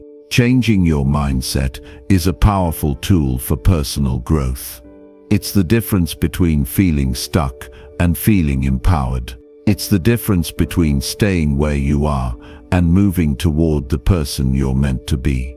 The good news is that you have the power to change your mindset, to shift the way you think, and to embrace a new way of seeing the world. It's a choice you can make every day. And with each small shift, you'll find that you're not just changing how you think, you're changing how you live. So take a moment and ask yourself, what would happen if I truly embraced a growth mindset? What if I believed that every challenge I face is an opportunity to grow? What if I stopped fearing failure and started seeing it as a lesson? The answers to those questions can change everything. Your mindset is the foundation of your success, and it's never too late to start building a stronger, more resilient one. Chapter 12. Protect your energy and focus. Life has a funny way of throwing distractions our way, doesn't it? 1 minute, you're focused and ready to tackle your goals, and the next something catches your attention, and your energy is spent in 100 different directions. We live in a world where everything is designed to pull at our attention. From social media notifications to endless emails, it's easy to get lost in the noise. But here's the reality. If you're constantly distracted, you're never going to achieve the kind of focus it takes to build something meaningful in your life. And if you want to see lasting change, you need to protect your energy and your focus like never before. Focus is everything. Without it, you'll scatter your energy, waste time, and never get where you want to go. But to really understand how to protect your energy and focus, we need to first acknowledge a simple truth. We only have so much mental and physical energy to give each day. Your energy is a finite resource, and once it's drained, it's harder to get back to your tasks, harder to stay motivated, and harder to make progress. That's why it's crucial to be intentional about how you use it. Protecting your energy isn't just about saying no to others or cutting distractions out of your life, though that's part of it. It's also about taking care of yourself physically, mentally, and emotionally. It's about recognizing when you're stretched too thin and giving yourself permission to pause, recharge, and refocus. Let's start with focus. Focus is about more than just sitting down and doing something without checking your phone every 5 minutes. True focus is an unwavering, laser-sharp concentration on the task at hand. It's about being fully present in whatever you're doing. And when you're focused, you not only get more done, but you also do it better. You can think clearly. You can make better decisions. You can problem solve with ease. But achieving this level of focus doesn't come naturally to everyone, and it certainly doesn't happen on its own. It requires practice. It requires setting clear intentions for what you want to accomplish, and then blocking out everything else that's trying to pull your attention away. So how do you begin to protect your focus? Well, it starts with being honest with yourself about where your attention is going. Take a step back and assess how you spend your time. How often do you find yourself scrolling through social media instead of working on a task that's important to you? How often do you get sidetracked by things that, in the grand scheme of things, don't really matter? We live in a world that makes it so easy to get distracted. But the more aware you are of where your attention is going, the better you can take control of it. One of the most effective ways to protect your focus is by setting clear boundaries. Boundaries are essential if you want to protect your time and energy. Think of them as guardrails that keep you on track. And yes, boundaries can feel uncomfortable at first, especially if you've been someone who's always said yes to everything. But you need to understand that saying no to things that don't serve your goals isn't selfish, it's necessary. When you protect your time, you're showing up for the things that really matter in your life. You're choosing to give your best energy to what's most important, instead of getting caught up in distractions. But boundaries aren't just about saying no to external things, they're also about saying no to your own distractions. How many times have you been in the middle of an important task, only to suddenly feel the urge to check your phone? Or maybe you've decided to work on something, but then your mind starts wandering, thinking about everything else you have to do. Our minds can be just as distracting as the world around us. To protect your focus, you need to train yourself to stay present and to redirect your mind when it tries to wander.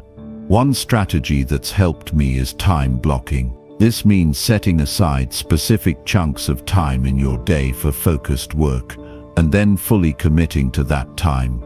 No distractions, no multitasking. Just pure focus on the task at hand. And if your mind starts to wander, you gently bring it back. The more you practice this, the easier it becomes.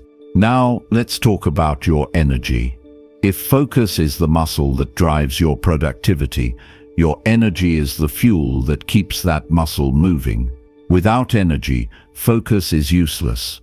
You can have all the best intentions, but if you're constantly drained, you'll find it difficult to maintain the kind of focus you need to be successful. Protecting your energy starts with recognizing the things that drain you, both physically and emotionally, and making sure you limit them as much as possible. One of the biggest energy drainers in our lives is stress. When you're stressed, your body is in a constant state of fight or flight. Your energy is being used up just to keep up with the tension, and you're not able to focus on anything else. This is why it's so important to manage stress effectively. You can't eliminate stress entirely. Life happens, and there will always be things that cause tension, but you can learn how to respond to it in a way that doesn't drain you. This means taking time to pause and breathe when you're feeling overwhelmed. It means recognizing when you need to step away from a situation, take a break, and reset. Stress management isn't about avoiding hard things, it's about learning how to deal with them in a healthy way. Another key aspect of protecting your energy is taking care of your body. If you're not getting enough sleep, eating well, or exercising, your energy levels are going to take a hit. I know it's easy to think you can power through without taking care of your physical health, but trust me, that's a recipe for burnout. Your body needs proper rest to recharge. You need nourishing foods to fuel you, and you need physical movement to get your blood flowing and your energy up. It's easy to neglect these things when you're busy, but taking care of your body is one of the most effective ways to ensure you have the energy to stay focused and productive. But there's also an emotional component to protecting your energy. Have you ever found yourself surrounded by people who drain you? Maybe they're negative, or maybe they demand too much of your time and attention. Whatever the reason, there are people who can suck the life out of you if you're not careful. It's not that you don't care about them, but you need to be mindful of how much energy you're giving away. You don't have to say yes to every request. You don't have to engage in every conversation. Protecting your emotional energy is about recognizing when you need to step back and when it's okay to say no. It's about making sure you're not sacrificing your own well-being for the sake of others. So how do you protect both your focus and your energy on a daily basis? It starts with being intentional about how you use your time and attention. You need to create a routine that supports your goals and keeps you aligned with what really matters. Start by setting clear boundaries with yourself and others. Be mindful of distractions and make sure you're staying present in each moment.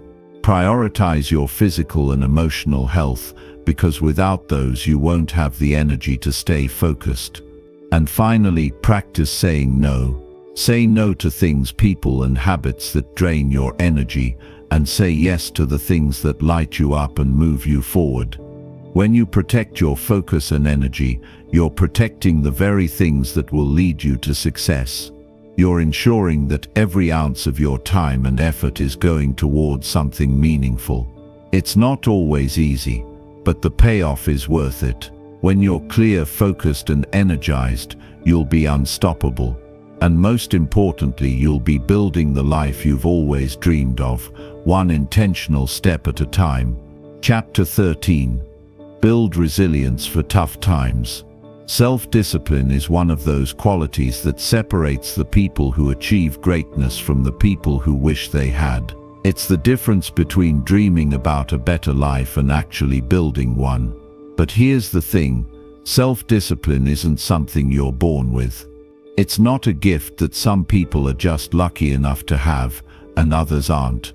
It's a skill like any other that you can develop and strengthen over time. And once you develop it, your ability to make progress toward your goals will skyrocket. You've probably heard the saying, if it were easy, everyone would do it. That's true, and it's especially true when it comes to self-discipline. The people who achieve the most are the ones who show up, day in and day out, and do the work, even when it's tough, even when it's uncomfortable, and even when they'd rather be doing something else.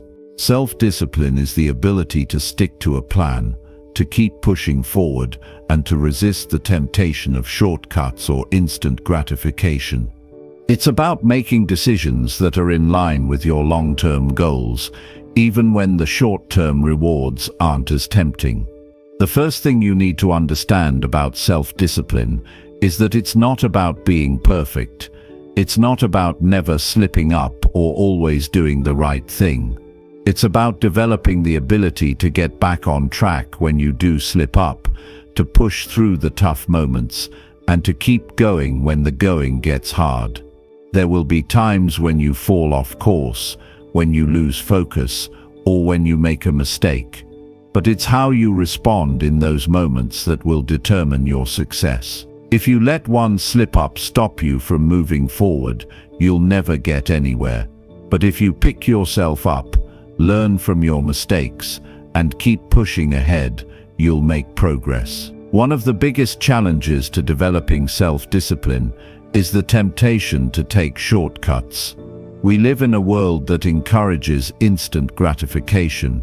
We want what we want, and we want it now. But the problem with this mindset is that it doesn't align with the reality of long-term success. Success takes time. It takes effort. It requires consistency, and those things can't be rushed. In fact, when you try to rush things or take shortcuts, you often end up setting yourself back. You might experience a momentary gain, but it won't be sustainable in the long run. That's why true self-discipline is about learning to delay gratification. It's about understanding that the effort you put in now will pay off later, even if you can't see the results right away. Another key aspect of self-discipline is learning how to prioritize. Self-discipline is not just about doing everything you've planned to do. It's about doing the things that are most important.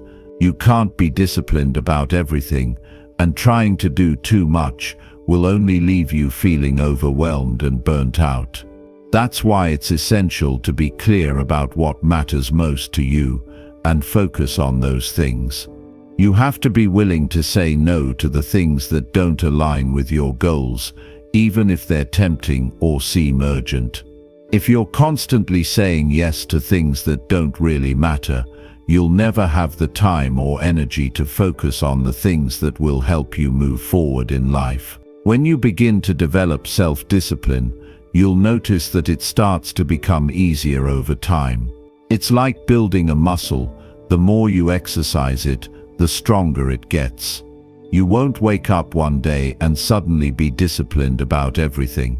It's a gradual process, and it takes time to develop the habits that will support your goals. But the more you practice self-discipline, the more natural it will feel. It will become part of who you are. And when it becomes part of who you are, it will start to shape your decisions, your actions, and ultimately your results. One of the most powerful ways to strengthen your self-discipline is through routines. Routines are incredibly powerful because they take the guesswork out of your day. When you have a set routine, you don't have to decide every day what you're going to do. You already know. This removes the need for constant decision-making, which can drain your mental energy. The more decisions you have to make throughout the day, the more likely you are to make a poor decision or to give in to temptation. But when you have a clear routine in place, you can move through your day with more focus and less resistance. You can focus on the work that matters most and not get distracted by things that are less important. It's also important to recognize that self-discipline is not about working non-stop without rest. Many people make the mistake of thinking that to be disciplined, they have to work every waking hour.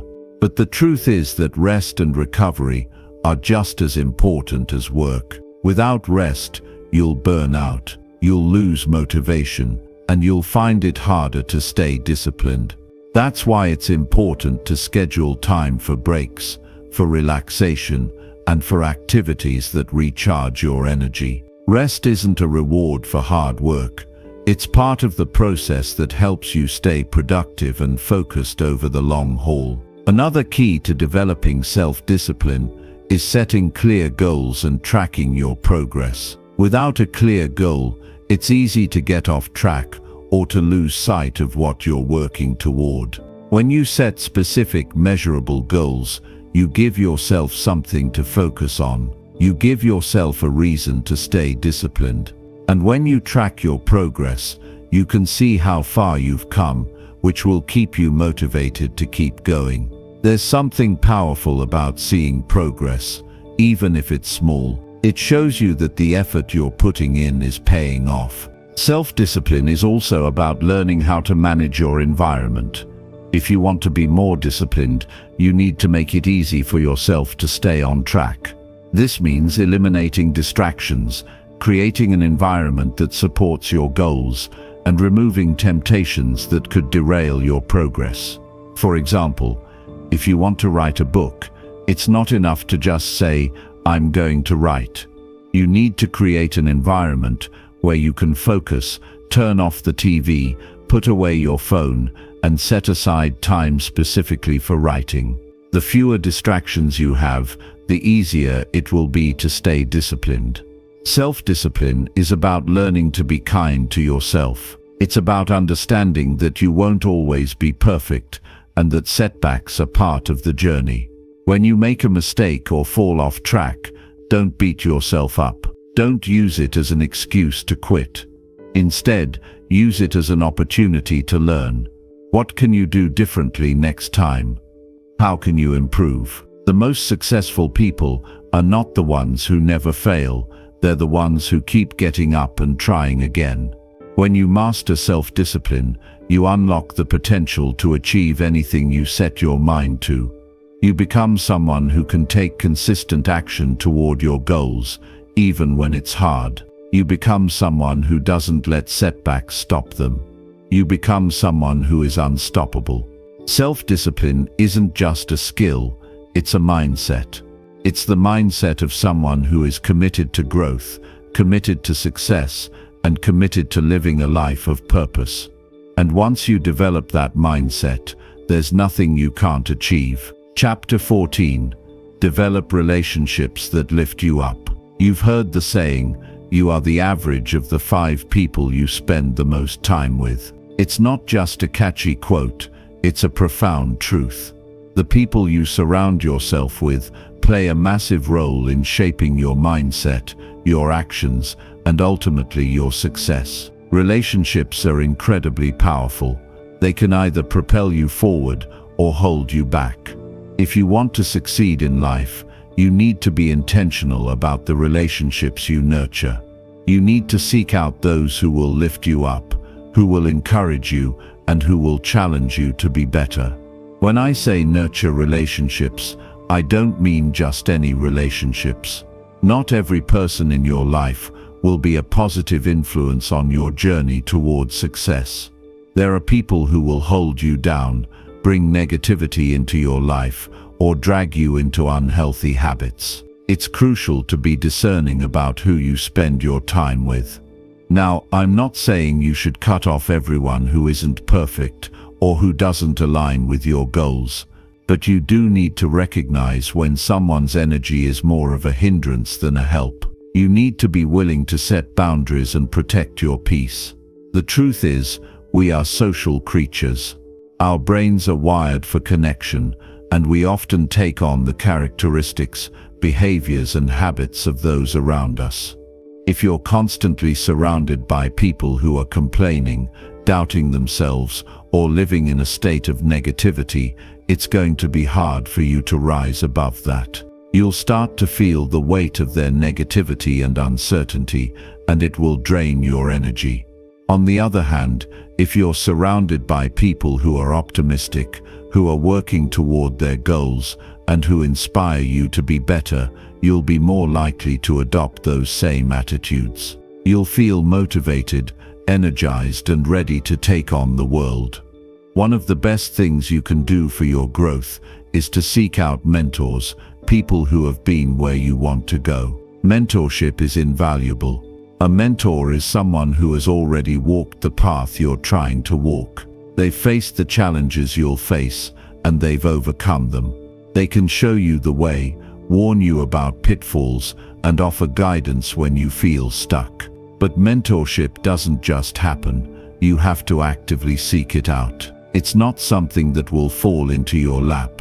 You need to find someone who you admire, someone whose life or work you respect, and approach them.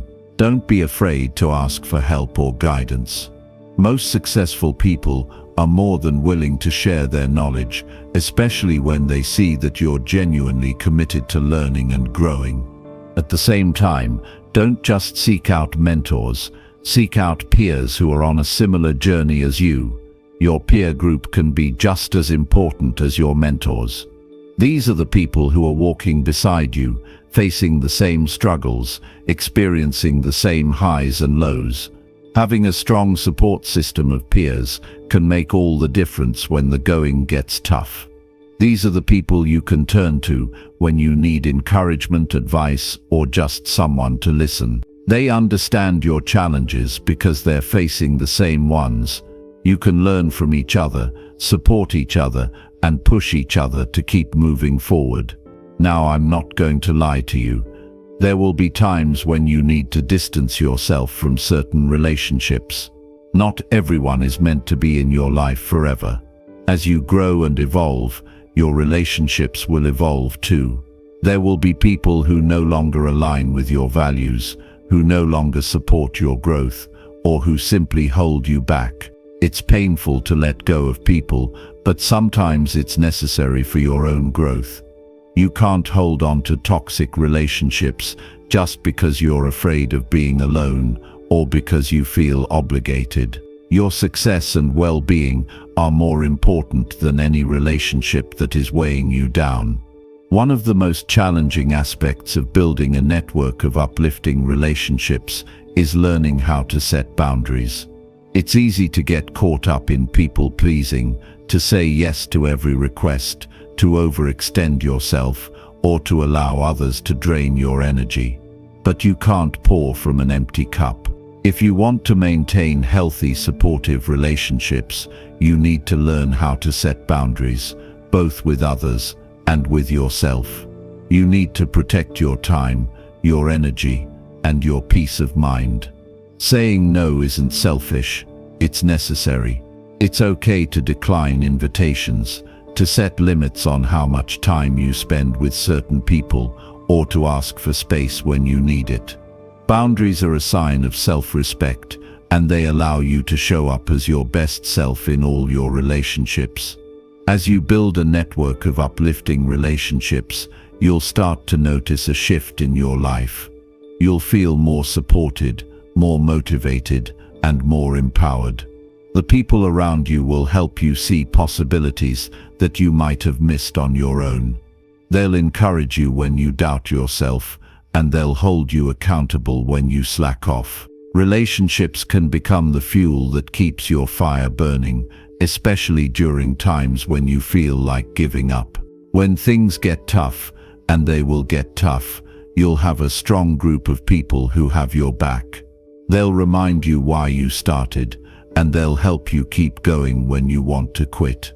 But building these kinds of relationships isn't just about what you can get from others.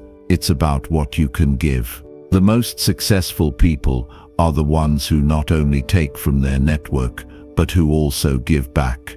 Be someone who supports others. Be someone who lifts others up, who shares knowledge, who offers a helping hand. The more you give, the more you'll receive in return. And the relationships you build will be much stronger because they're rooted in mutual respect and support. Your network isn't just about your personal growth. It's about creating a community that helps everyone thrive. The people you surround yourself with should inspire you to be better, but you should also be a source of inspiration for them. Success is not a solo journey, it's a shared experience. The more you invest in building and nurturing strong, positive relationships, the more you'll realize that success isn't just about what you accomplish alone. It's about the impact you have on the people around you. If you want to build relationships that lift you up, be intentional. Seek out people who challenge you, who make you think differently, who inspire you to grow. Spend time with people who want to see you succeed and who will encourage you when things get tough. And remember, it's not just about quantity, it's about quality. It's better to have a small group of people who truly support you and want the best for you than a large group of acquaintances who don't bring much to the table.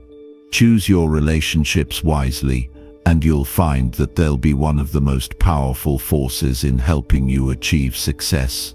Success is never a solo venture. It's a team effort, even if that team is just a few key people. Invest in those relationships. Nurture them. And always remember that the people you surround yourself with have the power to either lift you up or bring you down. Make sure you're surrounded by people who are going to help you rise.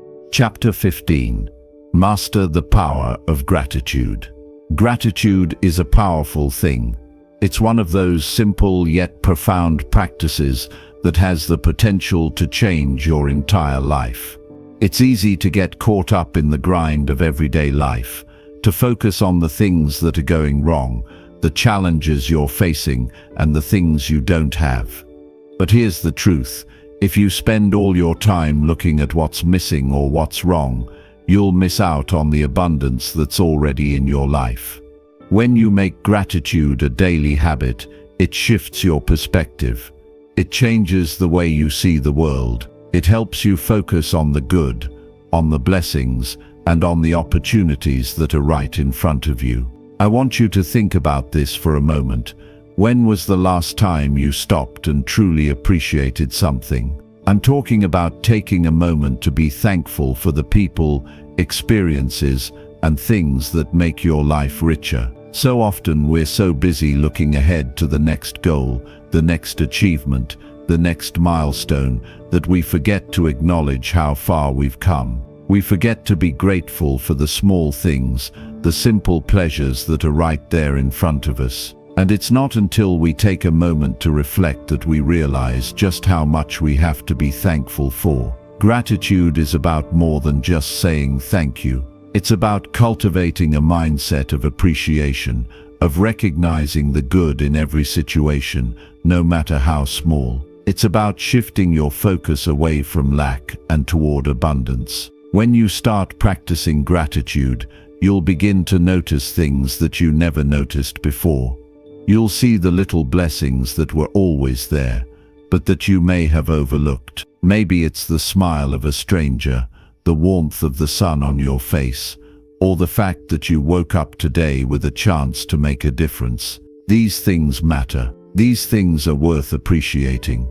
But I know it's not always easy. Life can be tough, and it's easy to fall into a mindset of complaining, of focusing on the negatives. It's easy to get caught up in the things that aren't going right and forget about the things that are. But here's the thing. Every time you choose to focus on what's wrong, you're giving more power to those negative thoughts. You're allowing them to take control of your mind and your emotions. When you make gratitude a part of your daily routine, you take that power back. You start to see the good in every situation, even the challenging ones. You realize that no matter what's going on in your life, There is always something to be thankful for. Let me tell you something. Gratitude is a game changer. It can transform your mood, your mindset, and even your circumstances. When you start your day with gratitude, it sets the tone for everything that comes after. It shifts your focus from what's lacking to what's abundant. It helps you stop comparing yourself to others and start appreciating what you already have. And here's the best part. The more you practice gratitude, the more you attract to be grateful for. It's like a snowball effect. When you start seeing the good in your life, you begin to notice even more good. The universe has a way of responding to that kind of energy. One of the easiest ways to start cultivating gratitude is by keeping a gratitude journal. Every day, take a few moments to write down 3 things you're thankful for. They don't have to be big things. In fact, sometimes it's the smallest things that make the biggest impact. Maybe it's a warm cup of coffee in the morning, a kind word from a friend, or the fact that you're in good health. Whatever it is, take the time to write it down. As you do, you'll begin to notice just how much you have to be thankful for. And over time, you'll find that your mindset shifts. You'll become more positive, more focused on the good, and more open to receiving even more blessings. But it doesn't just stop with a journal. Gratitude is something you can practice throughout your day. Every time you catch yourself focusing on something negative or worrying about the future, take a moment to pause and think about something you're grateful for. It could be something as simple as appreciating the roof over your head, the food on your table, or the people in your life who support you.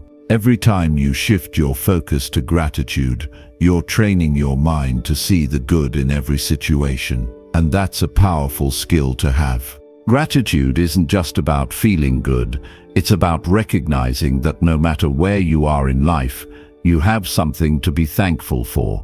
You may not have everything you want, but you have something. You have something to build on, something to appreciate, something to be grateful for right now, in this moment. And that's the key to moving forward. When you focus on gratitude, you stop looking at what you don't have and start appreciating what you do. You begin to see opportunities, not obstacles. You begin to see challenges as stepping stones to your success rather than setbacks. And that shift in perspective is what will allow you to keep going, even when things get tough. When you practice gratitude, you also start to shift your relationships. Think about it. How do you feel when someone expresses gratitude toward you? It feels good, right? It makes you feel appreciated, valued, and seen. Now, imagine how powerful it would be if you made gratitude a consistent practice in your relationships. Imagine telling the people in your life how much you appreciate them, how grateful you are for their support, for their love, for their friendship. Not only will it strengthen your bonds, but it will also create a ripple effect. When you show gratitude to others, they're more likely to show gratitude back. And that creates a culture of appreciation that can transform not only your relationships, but your entire life. Gratitude is also an antidote to fear. When you're feeling anxious or fearful about the future, it's easy to get lost in the what-ifs. What if things don't work out? What if I fail? What if I'm not good enough? But when you focus on gratitude, it pulls you out of that fear-based thinking. You start to realize that you've faced challenges before and come out stronger on the other side. You begin to see that you have the resources, the strength, and the support you need to overcome whatever comes your way. Gratitude reminds you that you are capable, you are resilient, and you have everything you need to succeed. One of the most powerful things about gratitude is that it doesn't just benefit you, it benefits everyone around you. When you are grateful, you radiate positivity. Your energy becomes contagious, and people are drawn to it. When you express gratitude, you inspire others to do the same. It creates an environment of positivity and abundance. And in that environment, everyone can thrive. So when you make gratitude a part of your daily life, you're not just improving your own mindset, you're contributing to the well-being of the people around you. There's no shortage of things to be grateful for. The more you look, the more you'll find. And the more you practice gratitude, the more your life will begin to reflect that positivity. Your mindset will shift, your relationships will deepen, and your success will multiply. Gratitude has the power to transform your life in ways you can't even imagine. It's a simple practice, but it's one that has the potential to change everything. So make it a part of your daily routine. Write it down, speak it out loud, feel it in your heart, and watch how your life transforms as a result. Chapter 16. Learn to adapt and thrive in change.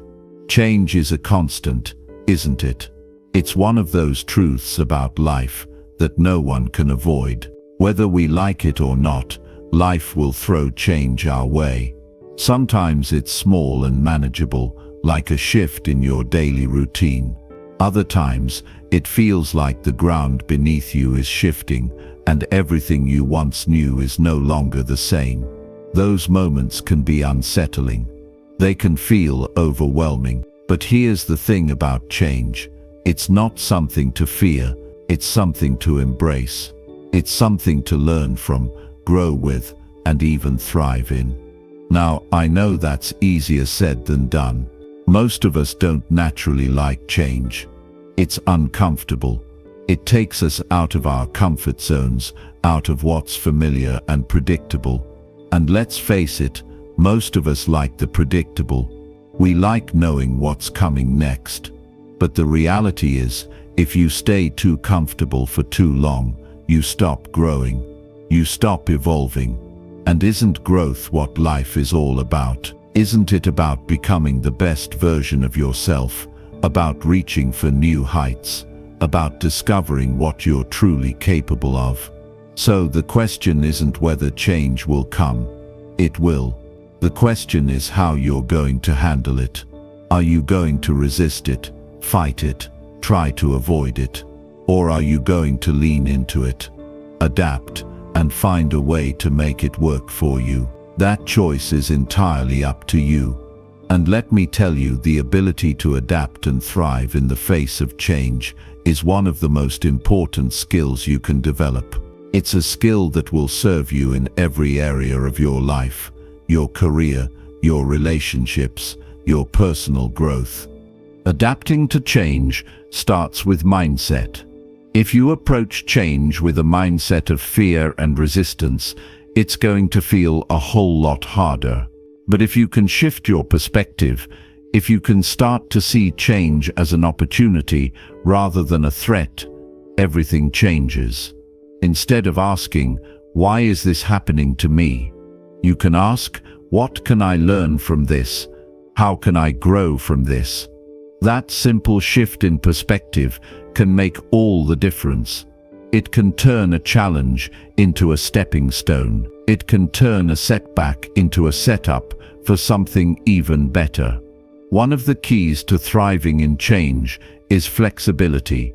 Life rarely goes exactly as planned, and that's okay. Plans are great, but they should be a guide, not a rigid roadmap. When things don't go according to plan, it's not the end of the world.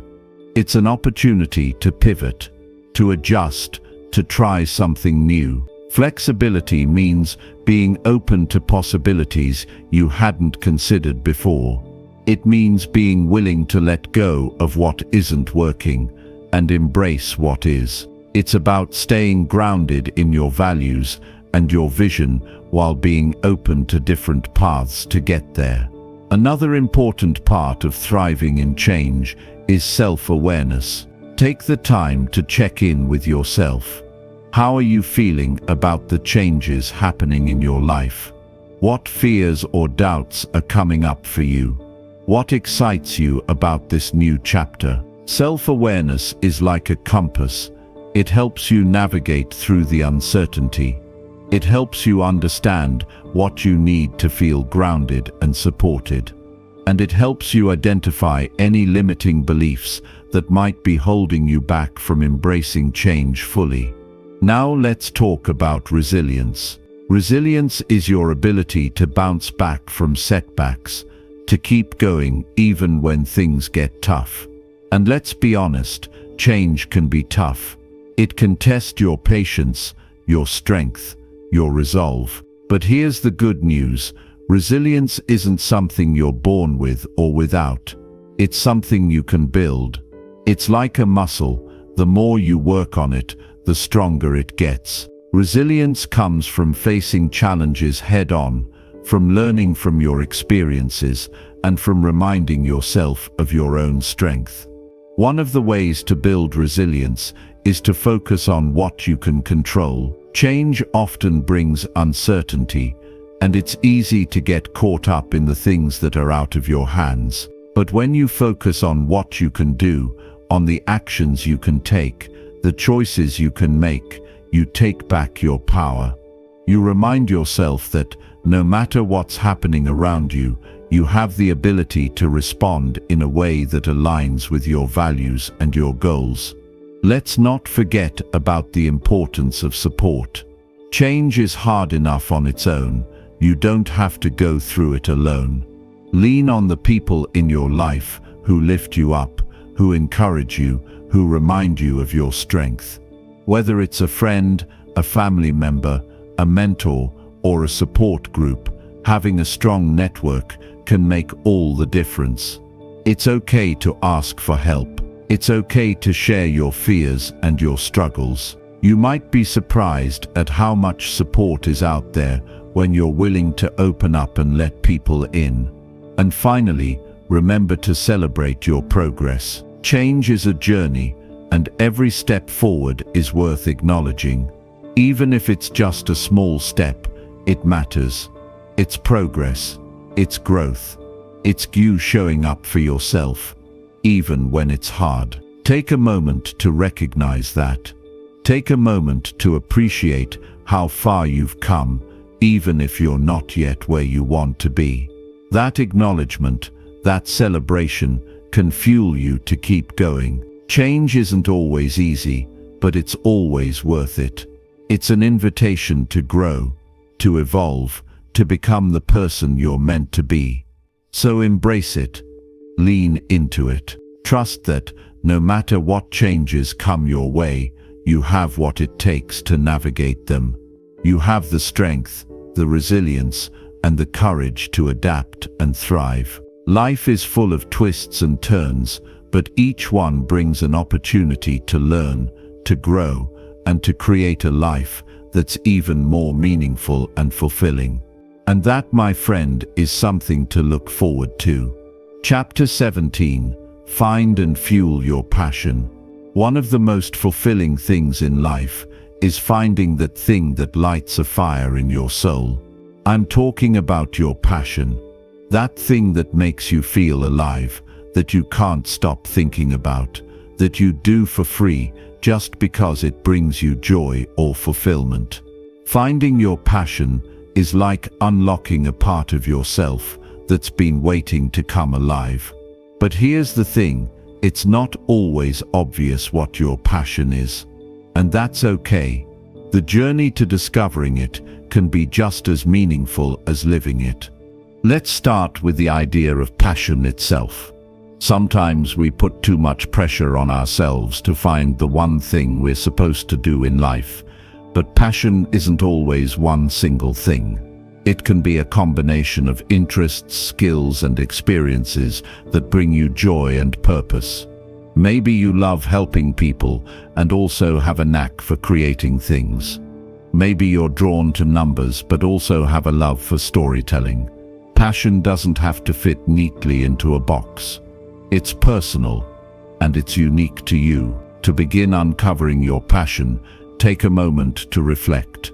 Think about the times in your life when you felt truly alive, when you were completely immersed in what you were doing, and time seemed to fly by. What were you doing in those moments? What about those experiences brought you joy or satisfaction?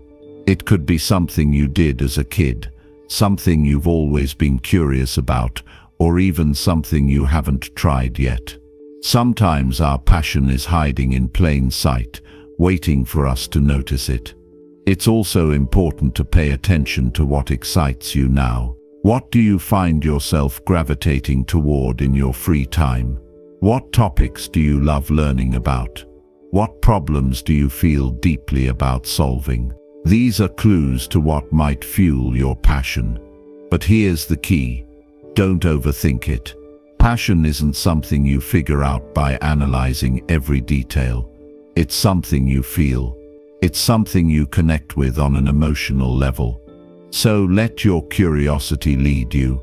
Explore without judgment. Try things that interest you, even if they seem unrelated or out of your comfort zone. Once you start identifying what excites you, the next step is to nurture it. Passion isn't just something you discover, it's something you build and fuel over time. That means dedicating time and energy to it, even if it's just a little bit each day. If you love writing, write. If you're drawn to music, pick up an instrument. If you want to help people, look for ways to make an impact. Passion grows when you give it attention and care. It's like a flame that gets stronger the more you feed it. Now let's address a common challenge. What if you feel like you don't have time for passion? Life is busy, and it's easy to put your interests on the back burner. But here's the truth: you make time for what matters to you. It might mean waking up a little earlier, saying no to something less important, or even just starting with 15 minutes a day.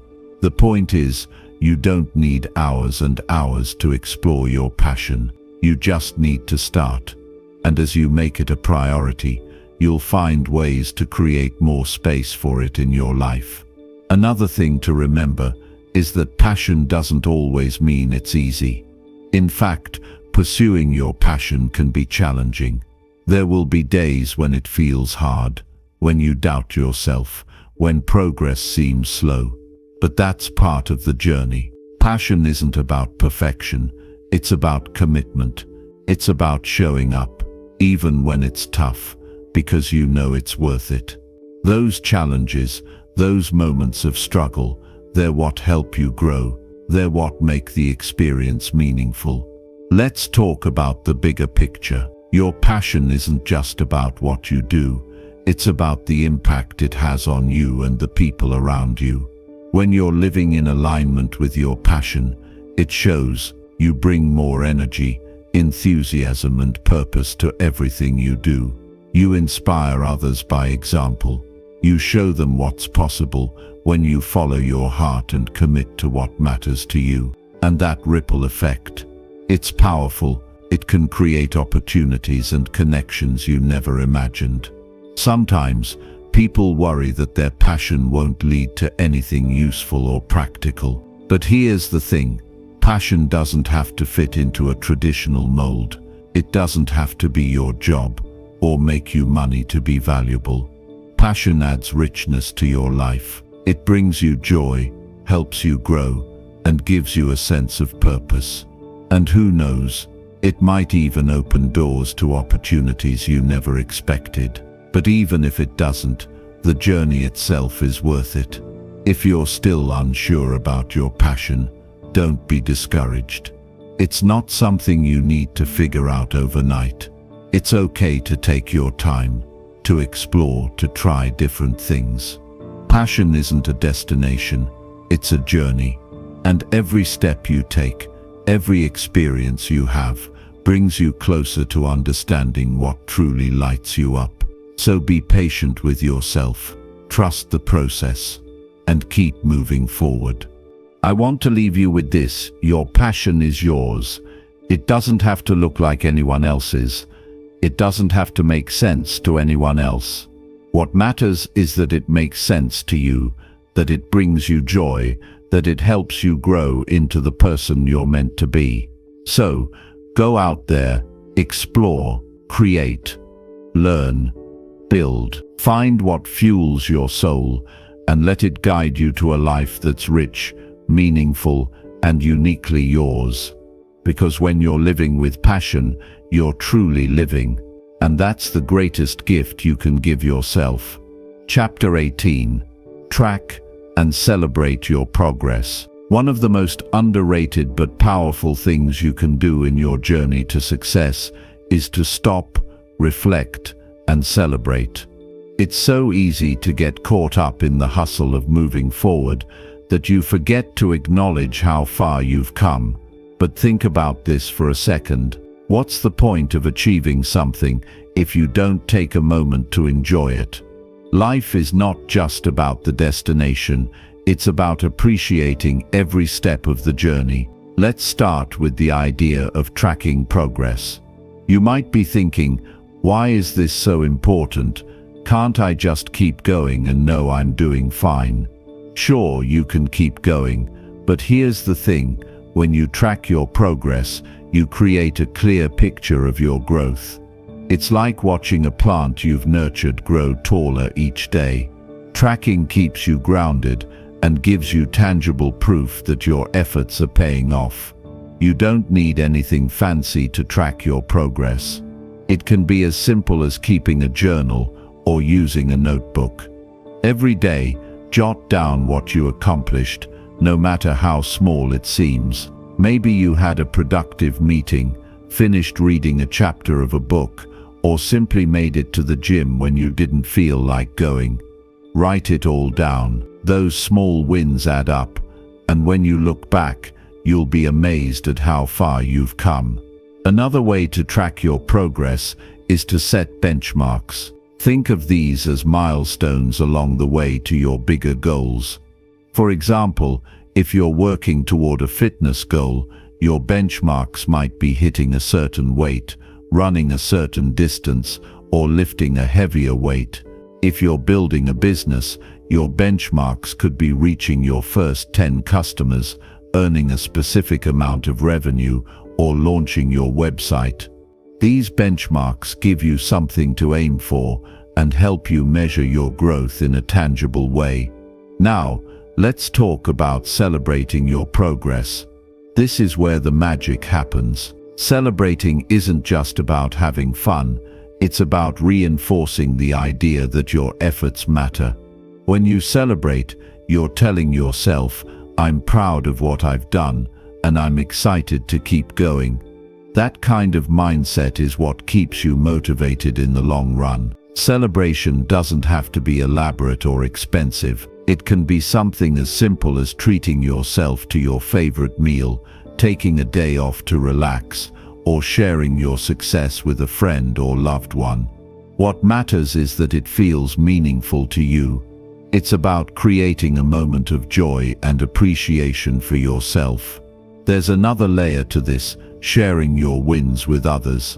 I know some people hesitate to do this because they don't want to seem like they're bragging, but sharing isn't about showing off, it's about spreading positivity. When you share your success, you inspire others to go after their own goals. You show them what's possible, and you create a community of support and encouragement. So don't be afraid to say, hey, I accomplished this, and I'm really proud of it. Of course, there will be times when you feel like you're not making progress. That's normal. Growth isn't always a straight line. It's often a series of ups and downs. During those times, it's especially important to look back at how far you've come. Reflect on the challenges you've overcome, the lessons you've learned, and the wins you've achieved. This reflection can remind you that even when progress feels slow, you're still moving forward. I also want to emphasize the importance of gratitude in this process. Celebrating your progress isn't just about what you've done, it's about appreciating the people, opportunities, and resources that have helped you along the way. Maybe it's a mentor who gave you valuable advice, a friend who supported you when things were tough, or even the books and tools that guided you. Take a moment to acknowledge those things. Gratitude has a way of amplifying the joy of celebration. There's a practical side to tracking and celebrating progress as well. When you have a record of your journey, you create a roadmap that you can refer to in the future. If you ever feel stuck or unsure of your next step, you can look back and see what worked for you before. It's like having a personal guide to success, written by you for you. One thing I want to stress is that progress doesn't have to be big to be worth celebrating. Some days, progress might look like taking one small step forward. Other days, it might mean bouncing back from a setback. Both are worth acknowledging. It's not about the size of the step, it's about the direction you're moving in. As you celebrate, remember to stay humble. Success is a journey, not a final destination. No matter how much you achieve, there's always more to learn, more to grow, and more to contribute. Let your celebrations be a reminder of the journey ahead and a source of fuel to keep going.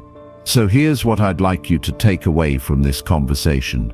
Tracking and celebrating your progress isn't just a nice thing to do, it's essential.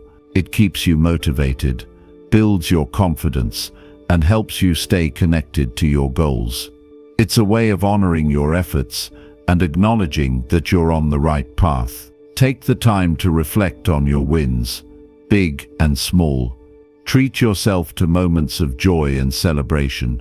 Share your journey with others, and let their encouragement lift you higher. And above all, keep moving forward, knowing that every step you take is a step toward the life you're working to create.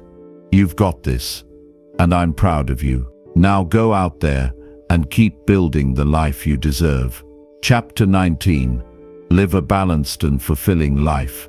A crucial piece in the puzzle of personal success. Many people think of success as a destination, a place you reach when you've made it, when you've achieved everything you've set out to do.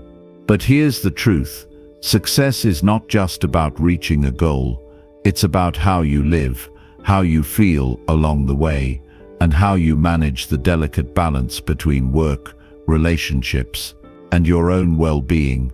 In our fast-paced world, it can feel like we're constantly racing against the clock, checking off to-do lists, striving to meet deadlines, and pushing ourselves harder and harder.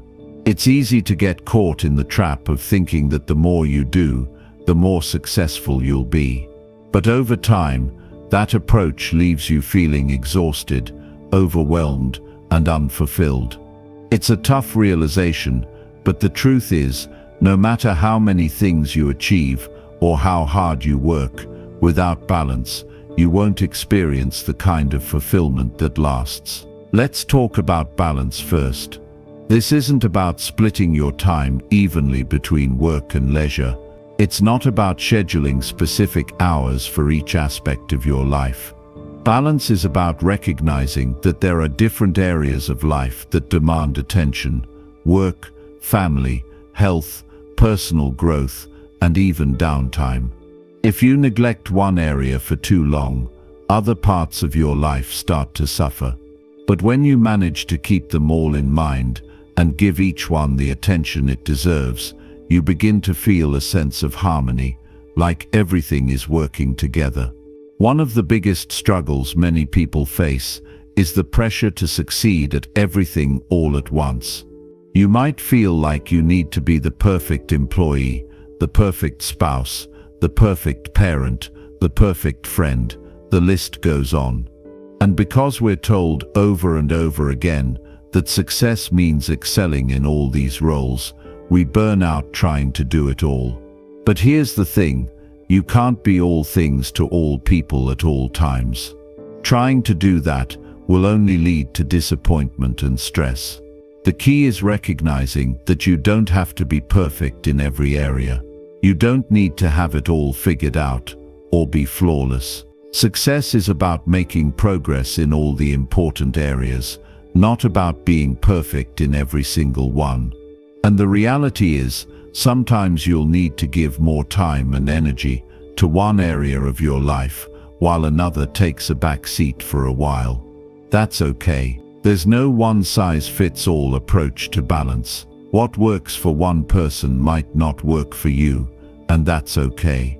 The important thing is that you're conscious of the need to find balance and that you're adjusting as needed. This leads me to the idea of fulfillment. Fulfillment is something deeper than just happiness or satisfaction.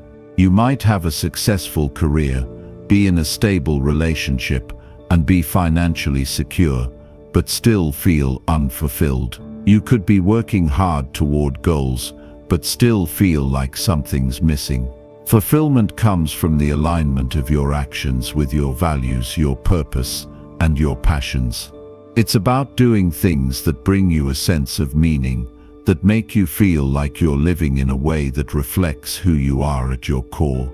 When you're not living in alignment with your true values, it's easy to feel empty, even when outwardly everything might seem fine. Think about it this way. Imagine you're working hard to climb a ladder. You might be moving up the rungs, but if that ladder is leaning against the wrong wall, all that effort is for nothing.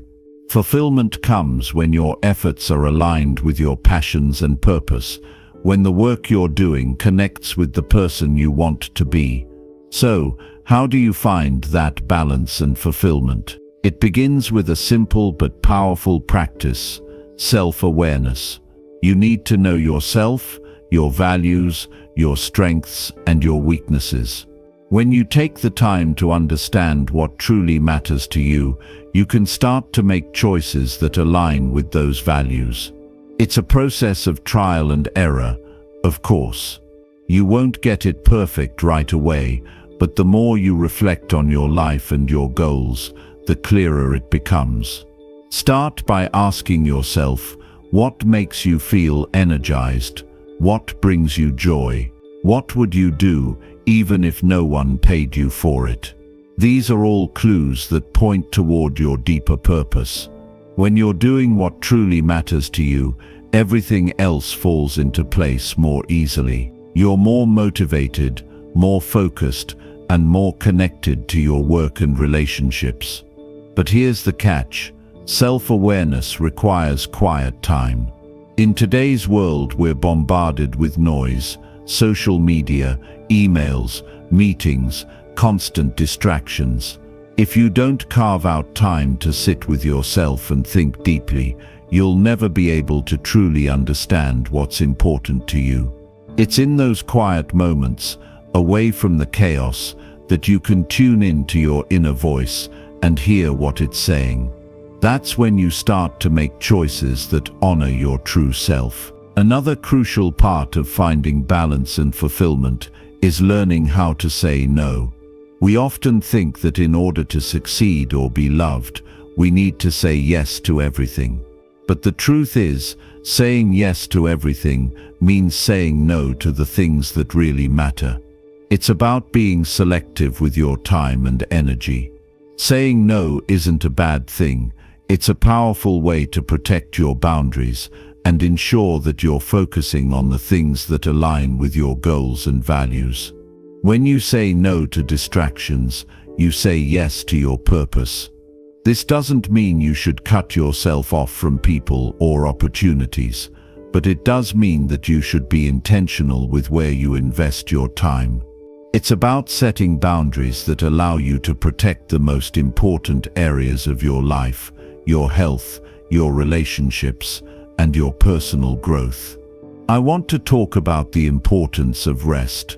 We live in a world that praises hustle, but the truth is, rest is just as important as hard work. Without rest, you can't show up as your best self. You can't give your best to your work, your loved ones, or your passions. Rest isn't laziness. It's a form of self-care that allows you to recharge, replenish, and come back even stronger. Whether it's taking a day off, getting a good night's sleep, or simply spending time doing something you enjoy, rest is essential for maintaining balance and fulfillment in your life. At the end of the day, life isn't just about working harder or achieving more. It's about living in a way that aligns with your true self, creating space for the things that matter most, and finding the balance that allows you to thrive. When you live a life that reflects your values and your purpose, you create a foundation for lasting success. But that success is not just about what you achieve, it's about how you feel along the way. It's about living a life that makes you proud, a life that's fulfilling in every sense of the word. So ask yourself today, are you truly fulfilled? Are you balancing the different areas of your life in a way that supports your overall well-being? Take the time to reflect on these questions, and remember, it's okay if things aren't perfect. Life is a journey, and every step you take toward balance and fulfillment is a victory in itself. Keep moving forward with intention, knowing that the most important thing is not how much you achieve, but how you feel along the way. Chapter 20. Commit to constant renewal. We often think that once we achieve a certain level of success or reach a certain goal, we can coast for a while. But let me tell you this, growth and success aren't destinations, they're processes, ongoing journeys. Committing to constant renewal means that you embrace the idea that you must keep evolving, keep learning, and keep pushing yourself forward, no matter where you are in life. Renewal isn't just about making changes when things go wrong. It's not just for when we're stuck or have hit a wall. Renewal is about proactively looking for ways to improve, to grow, and to become better versions of ourselves, even when things are going well. It's the willingness to evaluate yourself and your life continually, to ask the tough questions, and to take bold steps forward, even when you're comfortable. Think about it for a moment. Every day you're either growing or you're stagnating. There's no in-between. If you're not actively seeking growth, you're slowly falling behind. The world around us is always changing. New technology, new ideas, new opportunities, and if you're not renewing yourself in response to that change, you risk becoming irrelevant. We've all seen it happen. People who were once leaders in their field fade into the background because they stopped evolving. They got complacent, comfortable with where they were, and they stopped pushing themselves to get better. Constant renewal starts with self-awareness. It requires you to check in with yourself regularly, to honestly assess where you are, what you've achieved, and what's next. You have to acknowledge your strengths, but also recognize where you're falling short. And I'm not talking about being critical of yourself in a negative way. This isn't about beating yourself up. It's about being real with yourself, accepting where you are, and figuring out where you need to go next. Only then can you create a plan for your next steps. Steps that will take you closer to the person you're meant to be. One of the things that people often resist is change. Change can be uncomfortable, even scary. The older we get, the more set in our ways we become. We start to believe that we've figured it all out, that we know what works for us, and that there's no need to try new things. But let me tell you something. Comfort is the enemy of growth. The minute you stop challenging yourself is the minute you start to stagnate. If you want to achieve anything significant in life, you have to embrace discomfort. You have to embrace change and see it for what it is, an opportunity for growth. Without it, you'll never reach your full potential. But renewal isn't just about intellectual growth. It's also about your emotional and spiritual renewal. How often do you take the time to check in with yourself emotionally? Are you carrying around old baggage, unresolved issues, or negative thought patterns that are weighing you down? If you are, then it's time to renew your mindset. Let go of the past, forgive yourself and others, and embrace the present moment. Emotional renewal is about freeing yourself from the things that are holding you back so that you can move forward with clarity, purpose and peace. Another important part of committing to constant renewal is the ability to adapt. Life is full of surprises, and things don't always go according to plan. In fact, most of the time they don't. But how you respond to those changes determines your success. Some people resist change, while others embrace it. The ones who succeed are the ones who can adapt, who can find new ways to approach challenges, and who can look at setbacks as opportunities to learn. If you want to continue growing and evolving, you need to be willing to adapt to whatever life throws at you. And that requires flexibility, resilience, and a mindset that's open to new possibilities. Let's talk about learning. Learning is one of the most important aspects of renewal. In fact, I would say it's the foundation of personal growth. It's impossible to renew yourself if you're not learning. And here's the thing, learning doesn't stop when you leave school. It doesn't stop when you hit a certain age or reach a certain level of success. In fact, the most successful people are lifelong learners.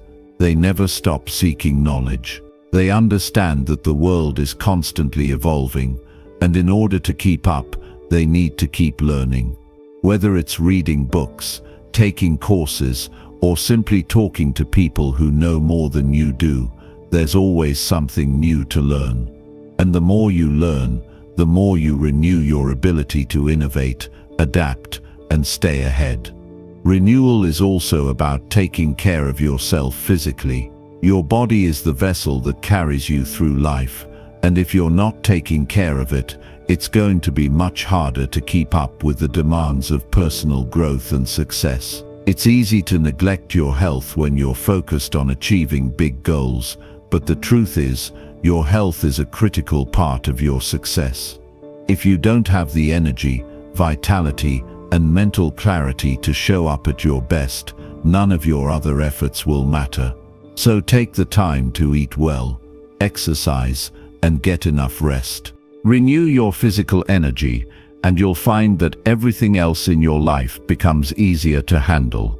As you commit to constant renewal, it's important to set aside time for reflection. You need to take time to look back and evaluate what you've done, what you've learned, and how far you've come. Reflection is an essential part of growth because it allows you to learn from your experiences. It's easy to get caught up in the day-to-day hustle, but without reflection, you're likely to miss important lessons. So set aside time regularly to reflect on your progress, your challenges, and your wins, and use that reflection to guide you as you move forward. One of the most powerful aspects of constant renewal is that it empowers you to set new goals. Renewal gives you the chance to start fresh, to revisit your dreams, and to create new goals that align with the person you've become. Life isn't static, and neither are you. As you grow, your goals should evolve too. What mattered to you 5 years ago may not matter to you today. Your passions, priorities, and purpose will shift, and your goals need to reflect those changes. Committing to constant renewal means that you're always open to setting new, meaningful goals that push you to be your best self. This process of renewal is ongoing, and it's something that you have to make a daily habit. It's easy to get distracted, to fall into the trap of just going through the motions. But if you're serious about growth and success, you have to make renewal a priority. You have to commit to it every single day. The more consistently you commit to renewing yourself, through learning, through self-reflection, through adapting to change, the more you'll grow and the more you'll be able to achieve. So as you move forward in life, remember that renewal is not a one-time event. It's a constant, ongoing process. Don't let yourself fall into complacency. Keep seeking ways to grow, to learn, and to improve. The world is changing, and you need to change with it. Commit to your own personal renewal, and you'll be amazed at the incredible things you're capable of achieving.